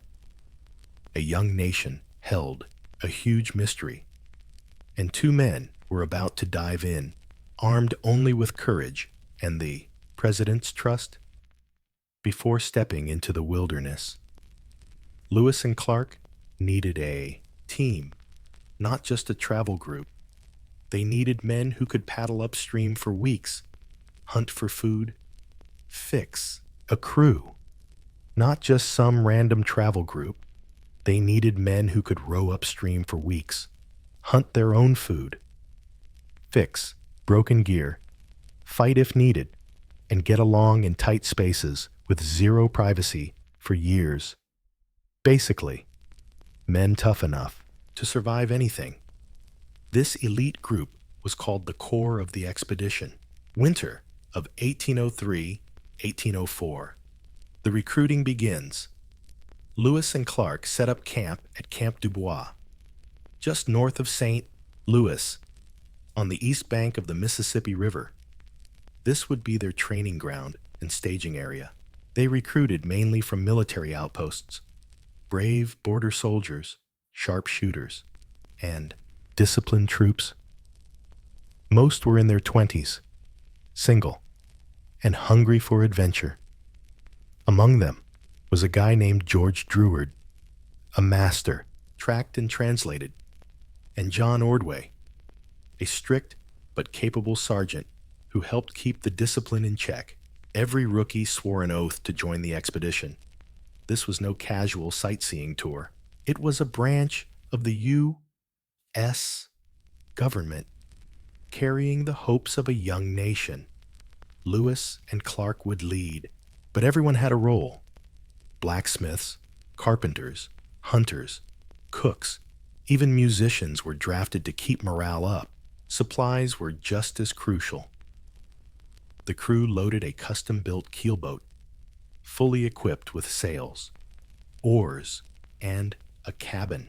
They packed trade goods for the locals' beads, knives, mirrors, peace medals with Jefferson's face, plus medical kits, scientific tools, flintlocks, gunpowder, and over 200 pounds of ink and paper for journal entries.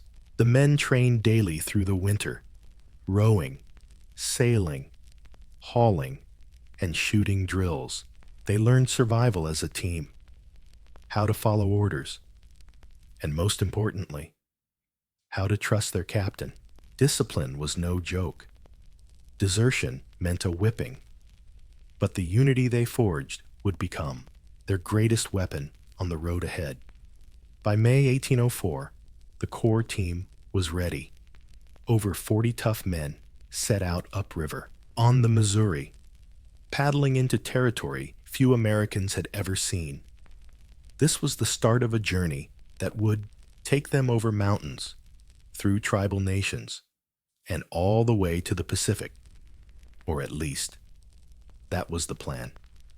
On May 14th, 1804, the core team officially left Camp Dubois and began paddling up the Missouri, North America's longest river. For the men on board, it was the start of something legendary. Though they had no clue how long it would last or what horrors awaited, the terrain ahead was completely unknown. Maps were blank. Everything was a wild guess. The first leg was brutal. The Missouri's strong current pushed back against them. Each day meant hours of hard work hauling ropes from shore, driving stakes into the riverbed, or hoisting sails when the wind was right. Sandbars, sunken logs, swarms of mosquitoes, and the scorching summer heat made life miserable. But even in those early days, Lewis and Clark made it clear this was more than a trip. It was a scientific expedition. Every night, they meticulously recorded observations about plants, animal behavior, weather patterns, and river conditions. They sketched maps and measured distances with chains and whatever materials they could find. They weren't just exploring. They were documenting America's new frontier. A frontier that passed through lands inhabited by many native tribes. People who had lived there for generations and knew every twist of the rivers and plains like the back of their hands.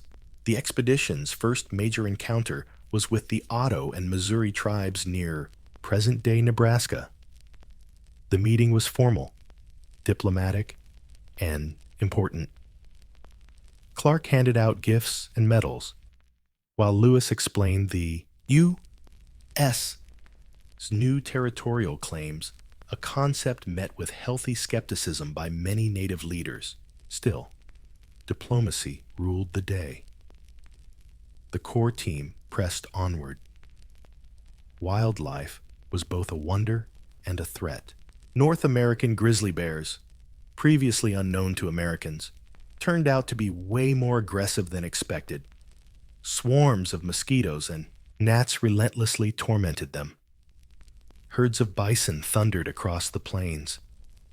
Prairie dogs, never before seen by Easterners, amazed Lewis so much that he tried to bring one back for Jefferson.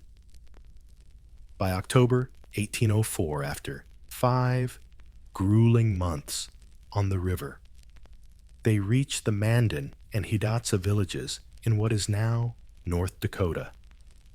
Here, as snow began to fall and the Missouri froze, the core team built Fort Mandan and prepared for winter. The tribes, they'd traveled hundreds of miles, but the hardest part was still ahead. The Rocky Mountains were waiting, along with all the big mysteries ahead. When the Missouri froze and the snow piled up, the expedition's winter base calmed down at Fort Mandan, a rough but sturdy wooden fort built near the Mandan and Hidatsa villages. It was late 1804, and the temperature was well below 0 Celsius. The men spent the season fixing gear, stockpiling food, and hanging out with the local tribes, whose hospitality and knowledge were pure gold. The Mandan and Hidatsa were savvy traders and farmers. Their villages buzzed with life even in winter, and their generosity helped the expedition survive. But these two tribes had something even more valuable than food brains. They talked about the mountains ahead, far-off rivers, and a mysterious tribe called the Shoshone living near the western edge of the known world, a tribe Lewis and Clark desperately needed to find, because if they wanted to cross the Rockies and reach the Pacific, they'd need horses, and the Shoshone were known for their horses. This was the moment Sacagawea entered the story. While staying there, Lewis and Clark hired a French-Canadian hunter named Toussaint Charbonneau as an interpreter. He traveled with his young wife, a Shoshone woman named Sacagawea, who had been kidnapped as a child and sold to Charbonneau. Despite being a young pregnant teen, Sacagawea quickly proved she was more than just a hunter's wife. In February 1805, she gave birth to a son, Jean-Baptiste, nicknamed Pomp by Clark, and just 2 months later, carrying her baby on her back, Sacagawea set off with the core expedition group as they pressed westward. Her presence changed the expedition.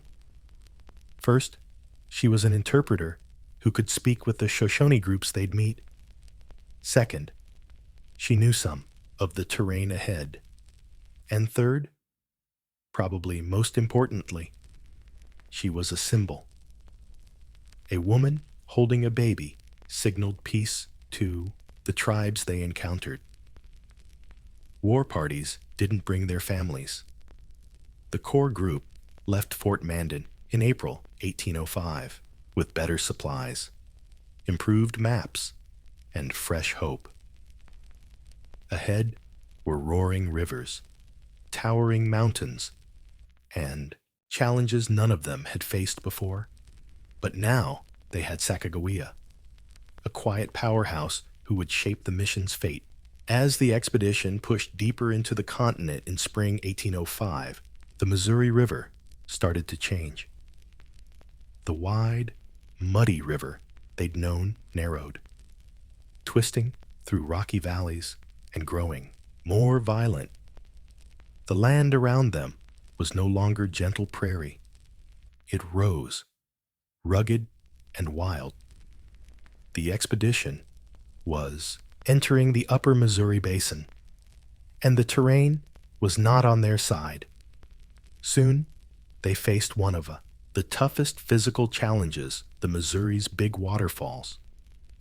Instead of a single waterfall, like Lewis had expected, they found a series of 5 falls, a 21-mile stretch of rapids and plunging waterfalls. The expedition had to haul their boats and supplies overland through a brutal portage process. It took over a month of exhausting work. The men dragged tons of gear through prickly cactus fields and swarms of biting insects, while hauling bulky boats over rough terrain with makeshift wheels. Despite the pain, this portage was a turning point. The waterfalls confirmed they were on the right track. Native records mentioned these falls, and reaching them proved the legendary Northwest Passage, if it existed at all, might be just beyond. But the river didn't offer an easy path west. Instead, it led them straight into the Rocky Mountains. By August 1805, the expedition reached the Missouri's Three Forks, where the river splits, proving once and for all that the legendary Northwest Passage, if it existed, might be just over there somewhere. But the river didn't lead them to an easy path west. Instead, it shoved them straight into the Rocky Mountains. By August 1805, the expedition reached the Three Forks of the Missouri, where the river splits Jefferson, Madison, and Gallatin. They followed the Jefferson River, tracing the childhood memories of Sacagawea, hoping to find her people. Soon after, they met a small group of Shoshone, and, ironically, fate had a funny way of working things out. The chief turned out to be Sacagawea's brother, a guy named Kamiawait. Cue the emotional reunion. And of course, it couldn't have come at a better time, thanks to Sacagawea and the tribe's newfound trust in her. The expedition snagged horses and a guide basics for the next leg of their journey. The dream of a water route to the Pacific was fading fast, but with horses and Shoshone support, crossing the Rocky Mountains suddenly didn't sound impossible anymore. The rivers had carried them far, but now the mountains were the real test. The next few weeks, the absolute worst nightmare of the whole expedition, with Shoshone horses in tow and the water route dream officially dead. The team now faced their toughest challenge yet, crossing the Bitterroot Mountains, a snow-covered beast straddling western Montana and Idaho, making the Rockies look like a walk in the park. This wasn't an expedition anymore. This was survival, guided first by the Shoshone, then the Nez Perce. Lewis and Clark led their crew into the high passes of the Bitterroots in September 1805. As early snowstorms hit, the path turned into a full-on nightmare, steep, narrow, and buried in snow. The men slipped on icy trails, their hands and faces cracked from the cold.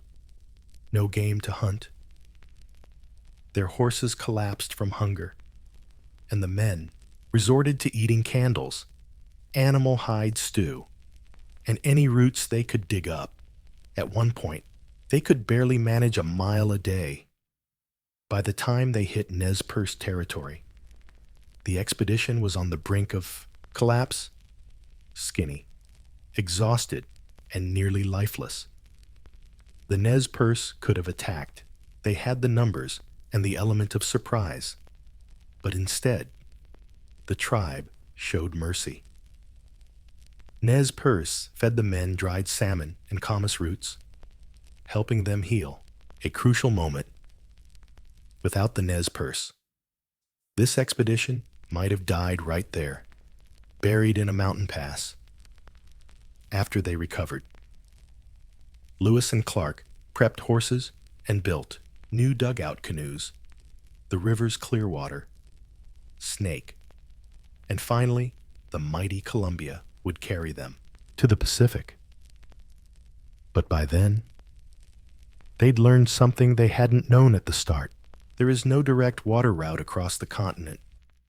The Northwest Passage, all those explorers dreamed of, simply doesn't exist. Mountains split the land in two, but hey, they made it through anyway. The team pushed forward, racing the coming winter, facing new rivers and fresh dangers. Yet spirits lifted. They'd endured nature's worst, and the smell of the ocean, no longer just a dream. It was real. And right up ahead, Chapter 7, Reaching the Pacific. In October 1805, after months of hardship, the expedition emerged from the interior wilderness and began floating down the Columbia River, the final waterway that would take them to the Pacific. For the first time in over a year, they were going downstream. The land changed. Air grew damper, forests denser, and rivers teeming with salmon. But the trip wasn't smooth sailing.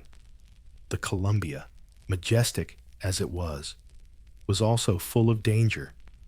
Rapids, whirlpools, and jagged rocks made every move risky. One wrong slip could smash a canoe, sending supplies or men to a watery grave. Plenty of boats flipped. Gear was lost. Still, the core group pushed forward. Driven by something stronger than fear, the goal was within reach. Along the way, they passed through lands of powerful, populous tribes like the Walla Walla, Yakima, Chinook, and others. Trade and diplomacy kept going. Sometimes tensions rose, especially when tribal customs clashed with the expedition's military discipline, but no battles broke out. Many tribes offered fish, roots, and intel in exchange for jewelry, knives, or Jefferson's shiny peace medals. Then, in mid-November 1805, they witnessed Chinook and other tribes. Trade and diplomacy kept chugging along. Sometimes tensions flared, especially when tribal customs clashed with the core group's military discipline, but no battles broke out. Many tribes even traded fish, roots, and info for jewelry, knives, or Jefferson's shiny silver peace medals. Then, in mid-November 1805, they witnessed the Pacific Ocean. Or more precisely, the Columbia River roaring with tidal waves and wild winds. Clark wrote in his journal, "Oh, in sight. Oh, so joyful." They made it. After crossing over 4,000 meters of rivers, plains, and mountains, the expedition finally hit the far western edge of the continent. But the Pacific didn't roll out the red carpet. The teams arrived right on the doorstep of a brutal coastal winter. Rain fell for weeks. Winds howled. Supplies ran dangerously low. Everyone was freezing and soaking wet. Food was harder to find than expected, turning survival into a whole new adventure. And dealing with local tribes got complicated fast. The core group, including Sacagawea and Clark's black slave York, voted on where to hunker down for winter. They finally picked a spot south of the river and built Fort Clatsop, near today's Astoria, Oregon. They stayed put for the next 4 months, jotting down coastal wildlife, mapping the area, and prepping for the long, scary trip home. Half the mission was done, but the worst was still ahead, getting back alive. In March 1806, after 4 months of damp, bone-chilling misery at Fort Clatsop, the core team packed up, burned what they couldn't carry, and headed east. They'd reach the Pacific, but going home was no victory lap. The return trip was just as brutal as the westward journey. Supplies were almost gone, clothes were in tatters, and spring rains turned trails into mud pits. Once again, survival meant relying on the kindness of local tribes, including the Clatsop, Nez Perce, and Walla Walla. They swapped what little they had left for food, horses, and directions. The trek back over the Bitterroot Mountains was just as miserable as the first time. Snow still blanketed the high passes, and game was scarce. The men were thinner, hungrier, but smarter. What used to be blind guesses were now instinct. After crossing the Continental Divide, Lewis and Clark split the core group into two to explore more land. On the way back, Lewis headed north toward the Marias River, hoping to nail down the northern border of the Louisiana Territory. His group ran into some unfriendly Blackfeet warriors, sparking the only violent clash of the whole expedition. 2 young Blackfeet were killed during a fight after trying to steal guns and horses. Meanwhile, Clark's crew followed the Yellowstone River, discovering new land and naming places, including the famous Pompey's Pillar, which still has Clark's name carved in stone. By late summer 1806, the 2 groups reunited near the Missouri River. Spirits were high. The land suddenly felt smaller. What once felt like uncharted wilderness now seemed like old friends. As they neared the Missouri settlement, news spread fast. They'd made it back alive. The core team returned to St. Louis on September 23, 1806, greeted as heroes. They'd been gone for over 2 years. Most folks thought they were dead, but they came back with maps, journals, 178 new plant and animal species, and detailed info on dozens of native tribes. They'd crossed a continent and, more importantly, proved it could be done. For a young nation still figuring itself out, Lewis and Clark's return wasn't just the end of a trip. It was the birth of a frontier. Their homecoming marked not just the end of a grand adventure, but the start of a legacy. They were celebrated as national heroes. Their journals were praised. Their maps became the blueprint for America's westward expansion. They didn't find a continuous water route to the Pacific. But what they brought back was way more valuable, a vivid picture of the vast, rich, and complicated American West. President Jefferson was thrilled. The expedition had fulfilled its mission, and then some. The scientific specimens alone were mind-blowing. Plants, animals, fossils, even live prairie dogs and ravens were shipped to Washington. Detailed records of native peoples, their customs, languages, and political structures became must-read for explorers and policymakers alike. But for Lewis and Clark, the story didn't end so smoothly. William Clark went on to a long political career. He became governor of the Missouri Territory and superintendent of Indian Affairs. He raised Sacagawea's son, the vast, rich, and complicated American West. President Jefferson was thrilled. The expedition had nailed the mission, and then some. The scientific specimens alone were mind-blowing. Plants, animals, fossils, even live critters like prairie dogs and ravens were shipped back to Washington.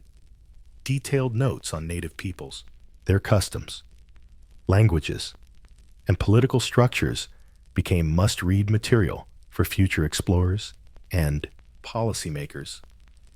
But for Lewis and Clark, the story didn't end so neatly. William Clark went on to a long political career. He became governor of the Missouri Territory and director of Indian Affairs. He raised Sacagawa's son, Jean-Baptiste, nicknamed Pomp, and kept mingling with native tribes his whole life, sometimes as a buddy, sometimes as the face of America's expansionist policies.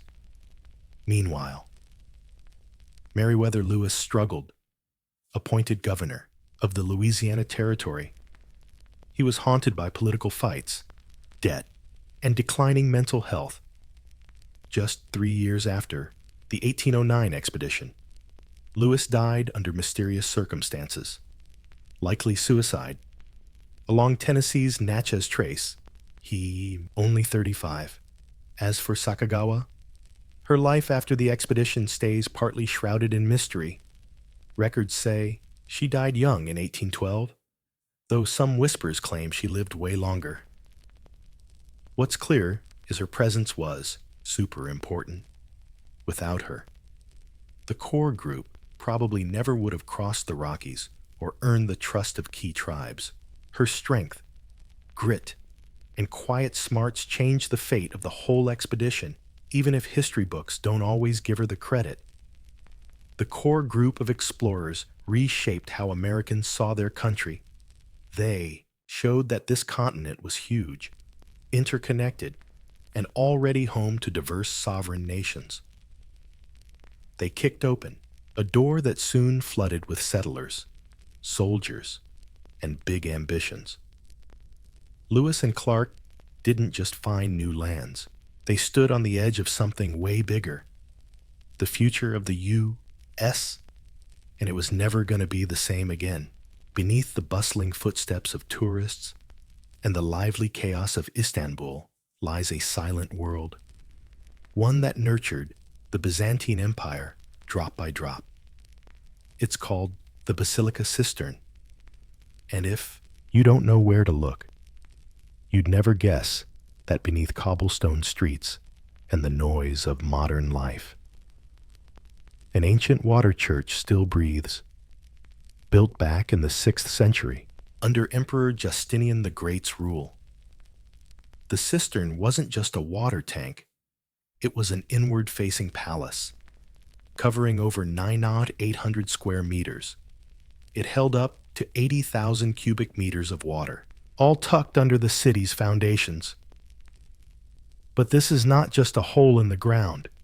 It's architecture, elegance, and underground marvel crafted with vision and purpose.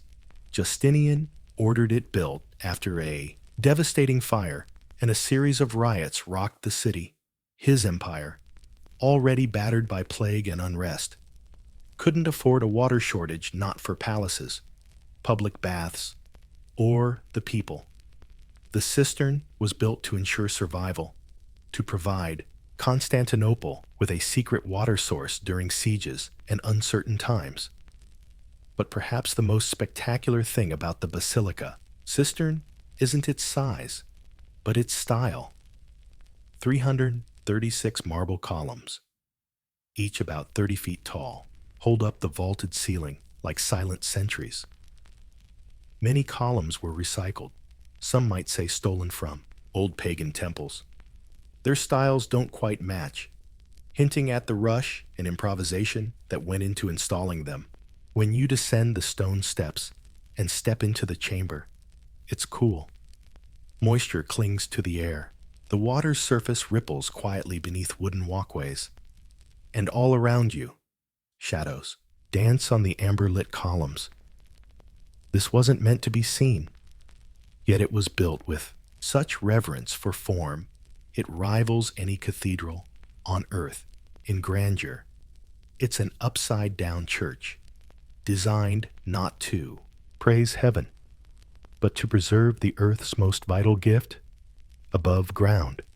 Centuries of war, empires, and religions changed everything. But below, in silence and darkness. The basilica cistern waits, hidden, preserved, ready to be rediscovered by a world that's forgotten what lies beneath its feet. At the heart of ancient Constantinople, water wasn't just a necessity. It was strategy, survival, and sovereignty. The basilica cistern wasn't the city's only water reservoir, but it was one of the largest and most crucial, designed to serve the great palaces of Constantinople.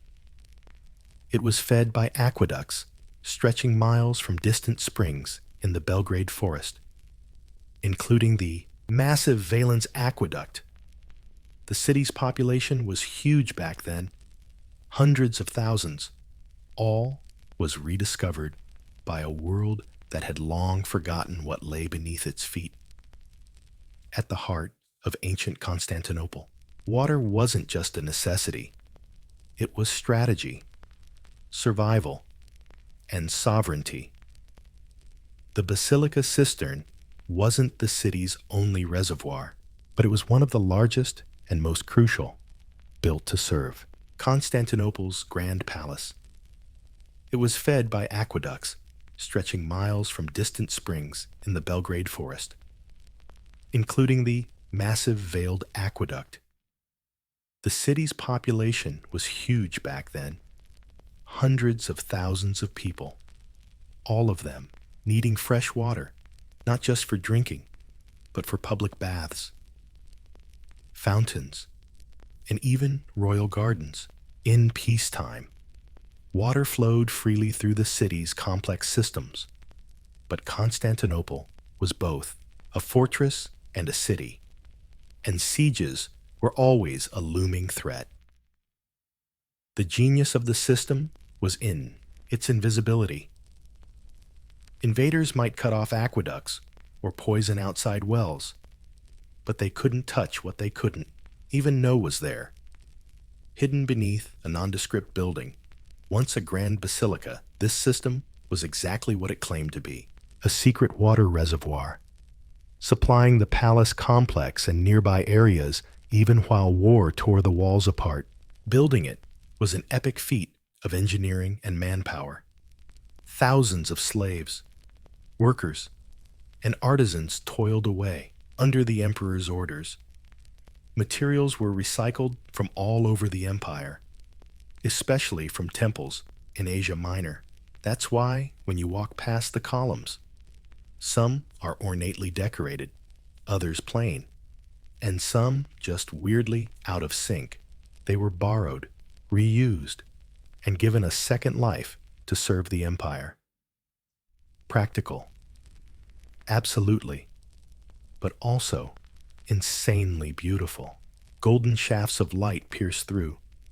The columns disappear into still, dark water. The silence, only broken by the soft drip of water from the ceiling.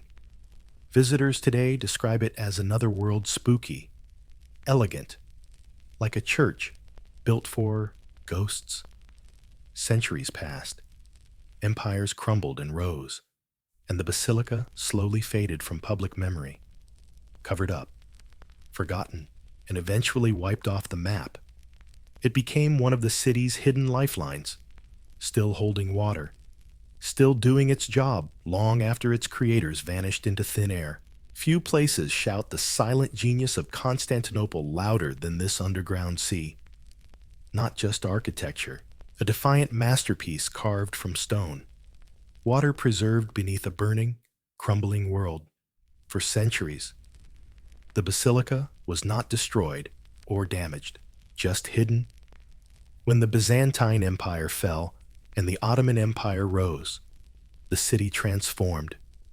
Churches turned into mosques, palaces rebuilt, streets changed, and names changed too. But the basilica, it stayed there, quietly collecting water underneath it all, sunk in darkness and silence.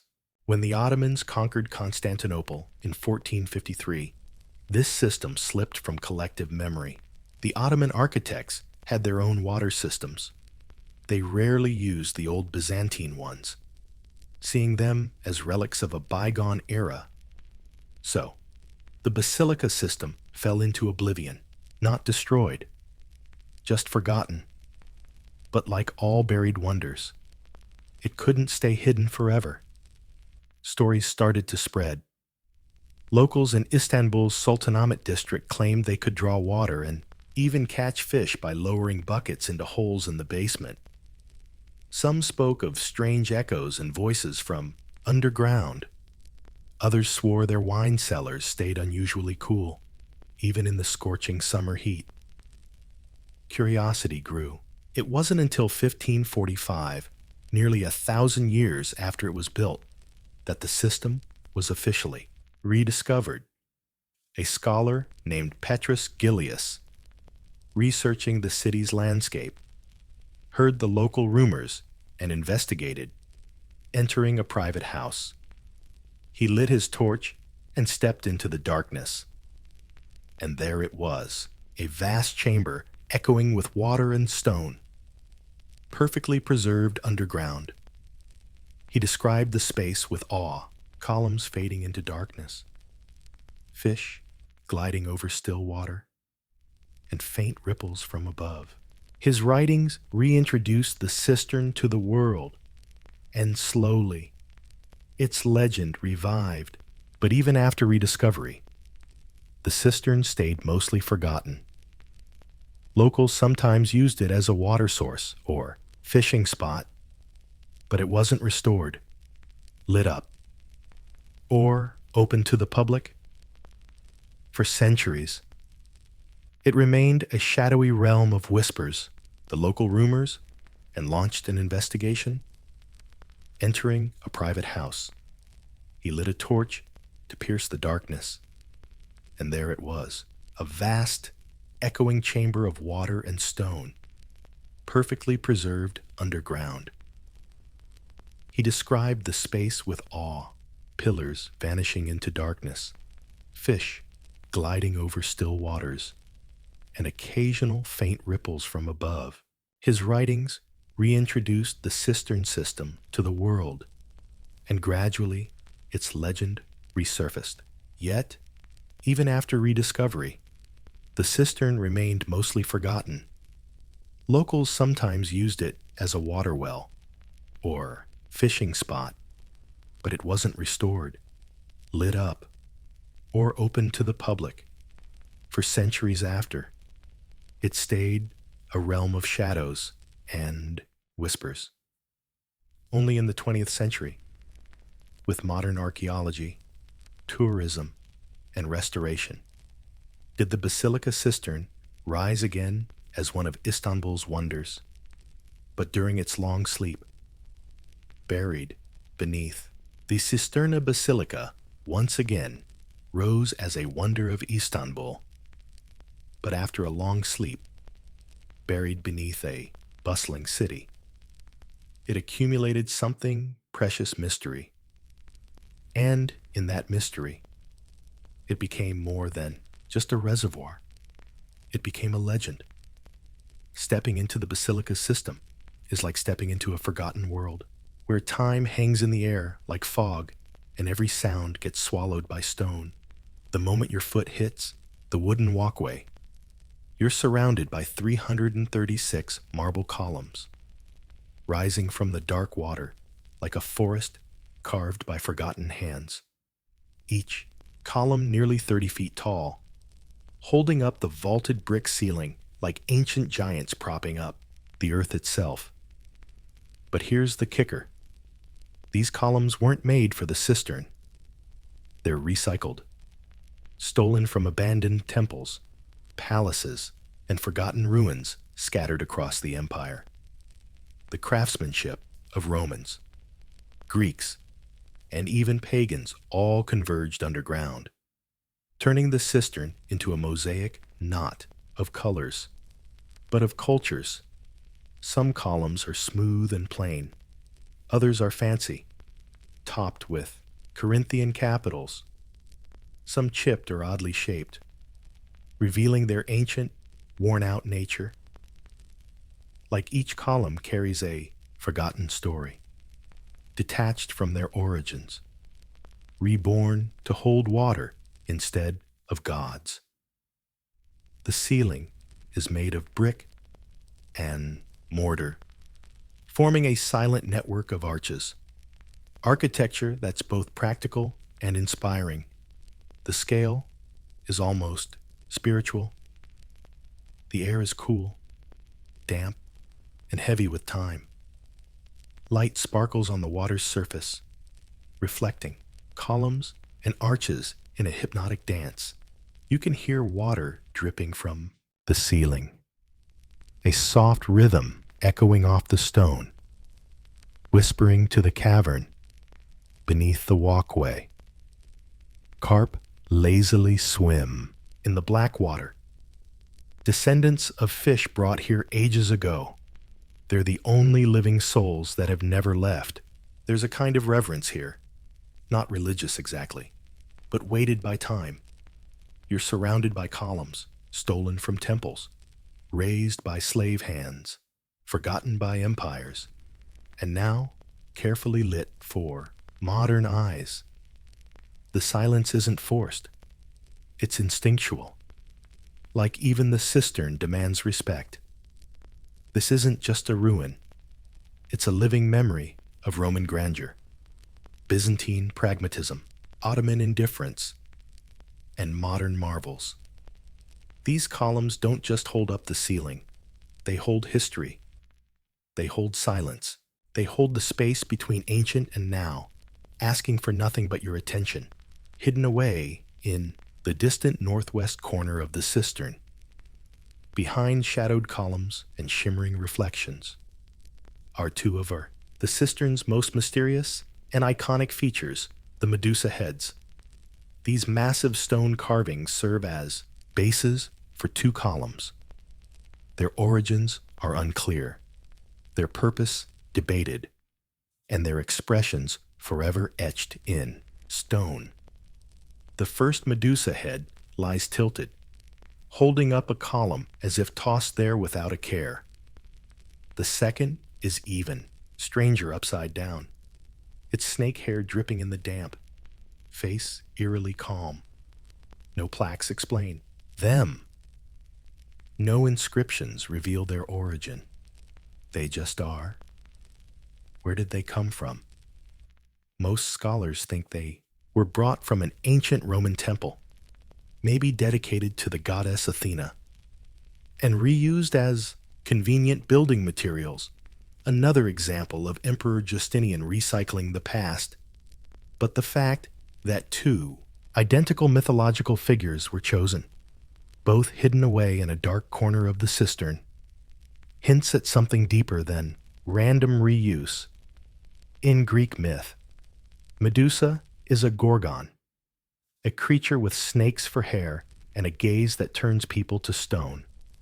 Symbolically, her image was often used as protection carved on doors, shields, and floors to ward off evil spirits. Is that why she's here? A hidden charm beneath the earth, guarding the city's lifeblood.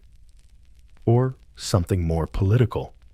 Some historians think placing Medusa upside down or tilted was a symbolic gesture, a rejection of pagan power in favor of Christian rule.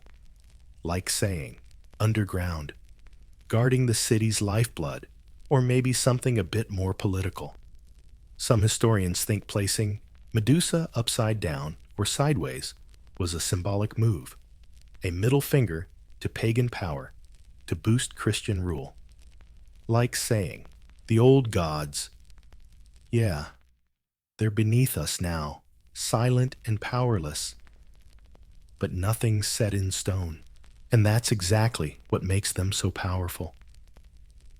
Dim light falls on their faces, the sound of dripping water all around, and how they lie beneath the weight of centuries.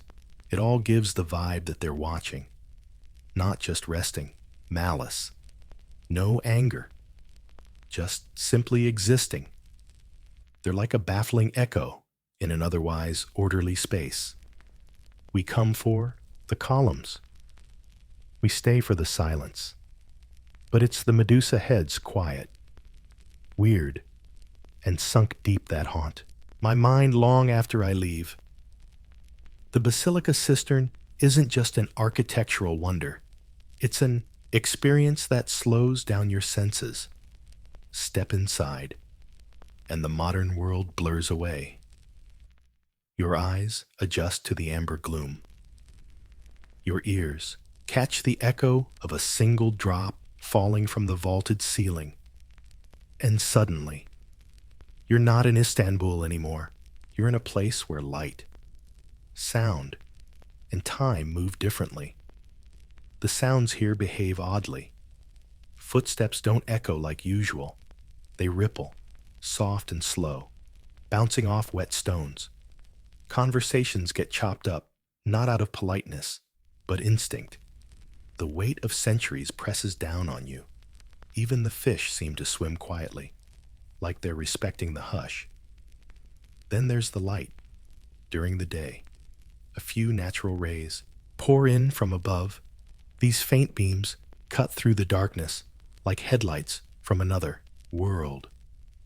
At night, or in shadowy corners, modern lights cast dramatic shadows on the pillars, highlighting their rough textures and uneven shapes. Every angle reveals something new. Another column base, a change in ceiling height, the sparkle of moisture on the stone's face. The still water, just a few feet deep, now acts like a mirror. It reflects the columns above, doubling the height of the space and turning the whole system into an illusionary hall.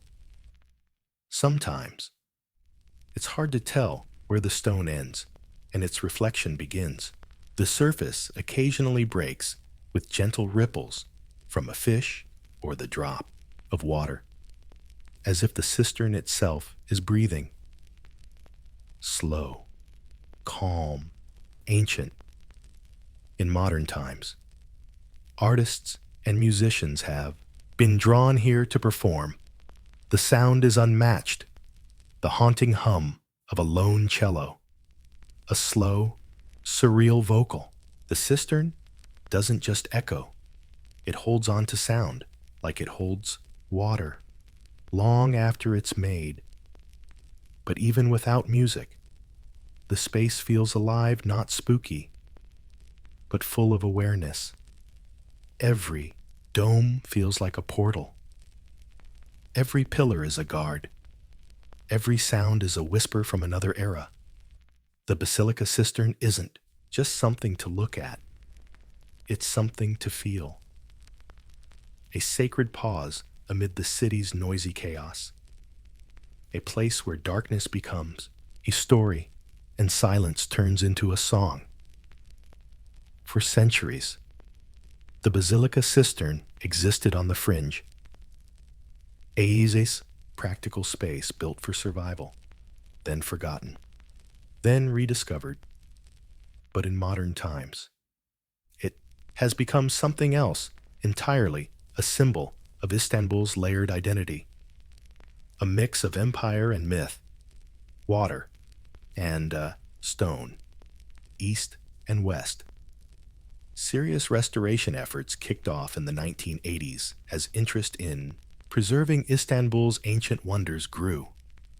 The cistern had been neglected, drifting, sometimes misused, even turned into a dump or illegal fishing spot. But conservation teams drained the water, reinforced crumbling pillars, installed wooden walkways and soft lighting. By 1987, it officially reopened to the public. Tourists started trickling in, then flooding. What was once invisible beneath the city's surface became one of Istanbul's most visited landmarks. Travel magazines were amazed. Photographers chased its shadows. Writers found metaphors in its silence. And of course, filmmakers saw something else entirely: atmosphere. The Basilica Cistern quickly became a film set, adding a haunting vibe to everything from documentaries to blockbusters. Most famously, this scene appeared in Photographers Hunt for Its Shadow, Writers Find Metaphors in Its Silence, Directors, of course, see something else entirely, Atmosphere. The Basilica Cistern quickly became a movie set, serving up a creepy vibe for everything from documentaries to blockbusters.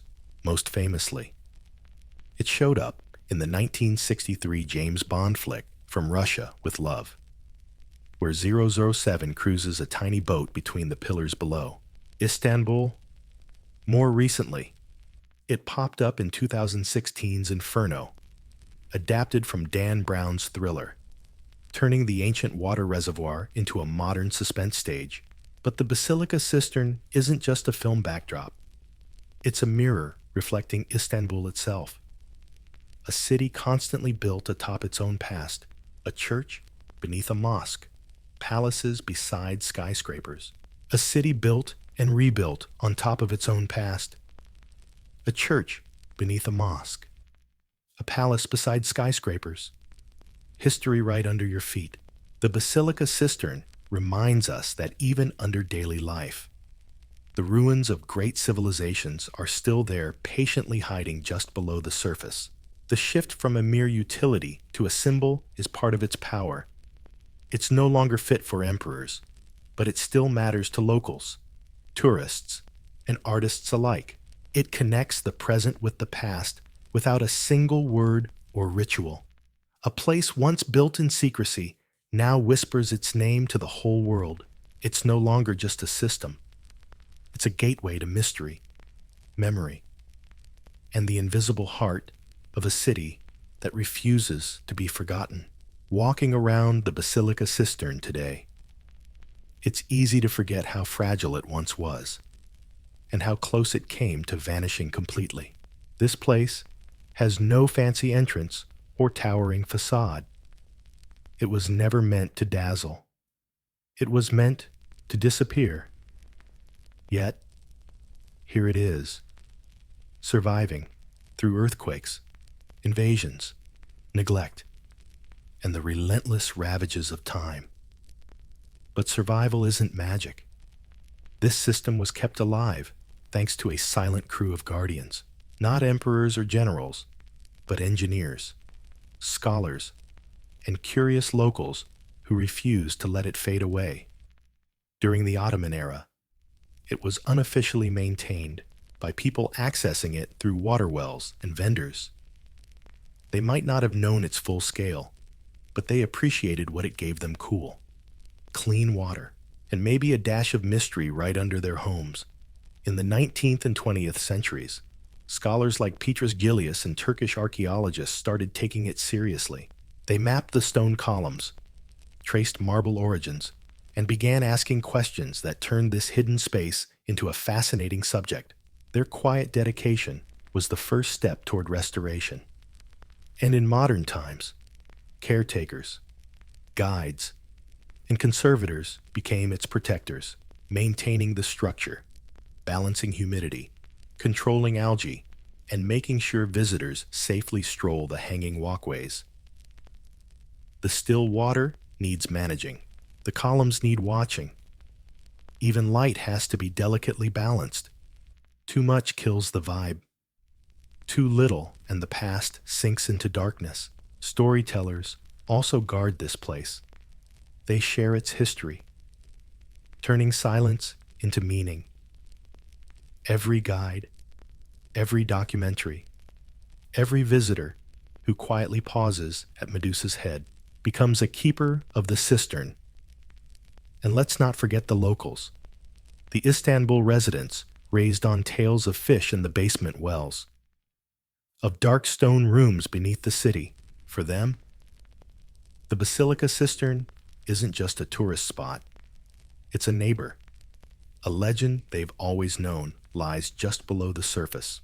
So while empires fell and palaces they once served turned into museums, the Basilica Cistern remains, not because it demands attention, but because generations refuse to let it be forgotten. Not all guardians carry swords. Some carry flashlights, notebooks, or just respect. The basilica cistern isn't just stone and water. It's memory, suspended in silence. Beneath Istanbul's modern hustle, it stays untouched by taxi horns, tram bells, or the call to prayer echoing above. Here, everything slows down. You don't just visit the system, you step inside it. Like entering a dream whispered by the earth itself. Its real power lies in stillness. Nothing here shouts, nothing boasts. The columns don't make noise. The vaults don't show off. Medusa's head offers no answers. For locals, the basilica cistern isn't just a tourist spot. It's a neighbor. A legend they've always known lurks just beneath the surface.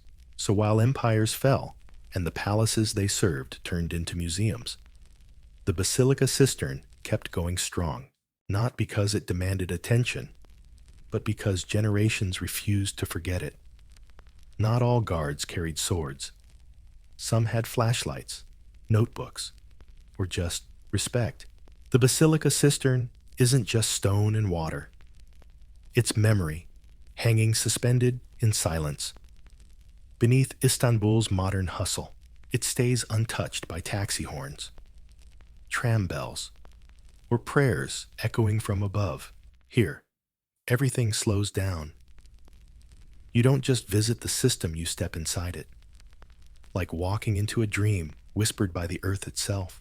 Its real power lies in the stillness. Nothing here shouts. Nothing demands attention. The columns don't bang. The domes don't show off. Medusa's head doesn't explain a thing. But everything happens softly, patiently. If you know how to listen, the water reflects the ceiling. The ceiling reflects time. You start wondering if this place is really underground or just outside reality's borders. This isn't a monument celebrating conquest or faith. No golden domes or saintly mosaics. It just simply exists. Its beauty is in never disappearing. How to turn reality into poetry. Built to hold water. Now it holds wonder. Every visitor takes away something different. For some, it's just breathtaking. Its beauty lies in the fact that it never disappears. Turning reality into poetry. Built to hold water. Now it holds wonder. Every visitor takes away something different.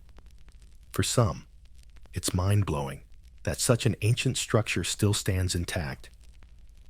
For others, it's peace, a brief escape from the chaos above. And for many, it remains a mystery.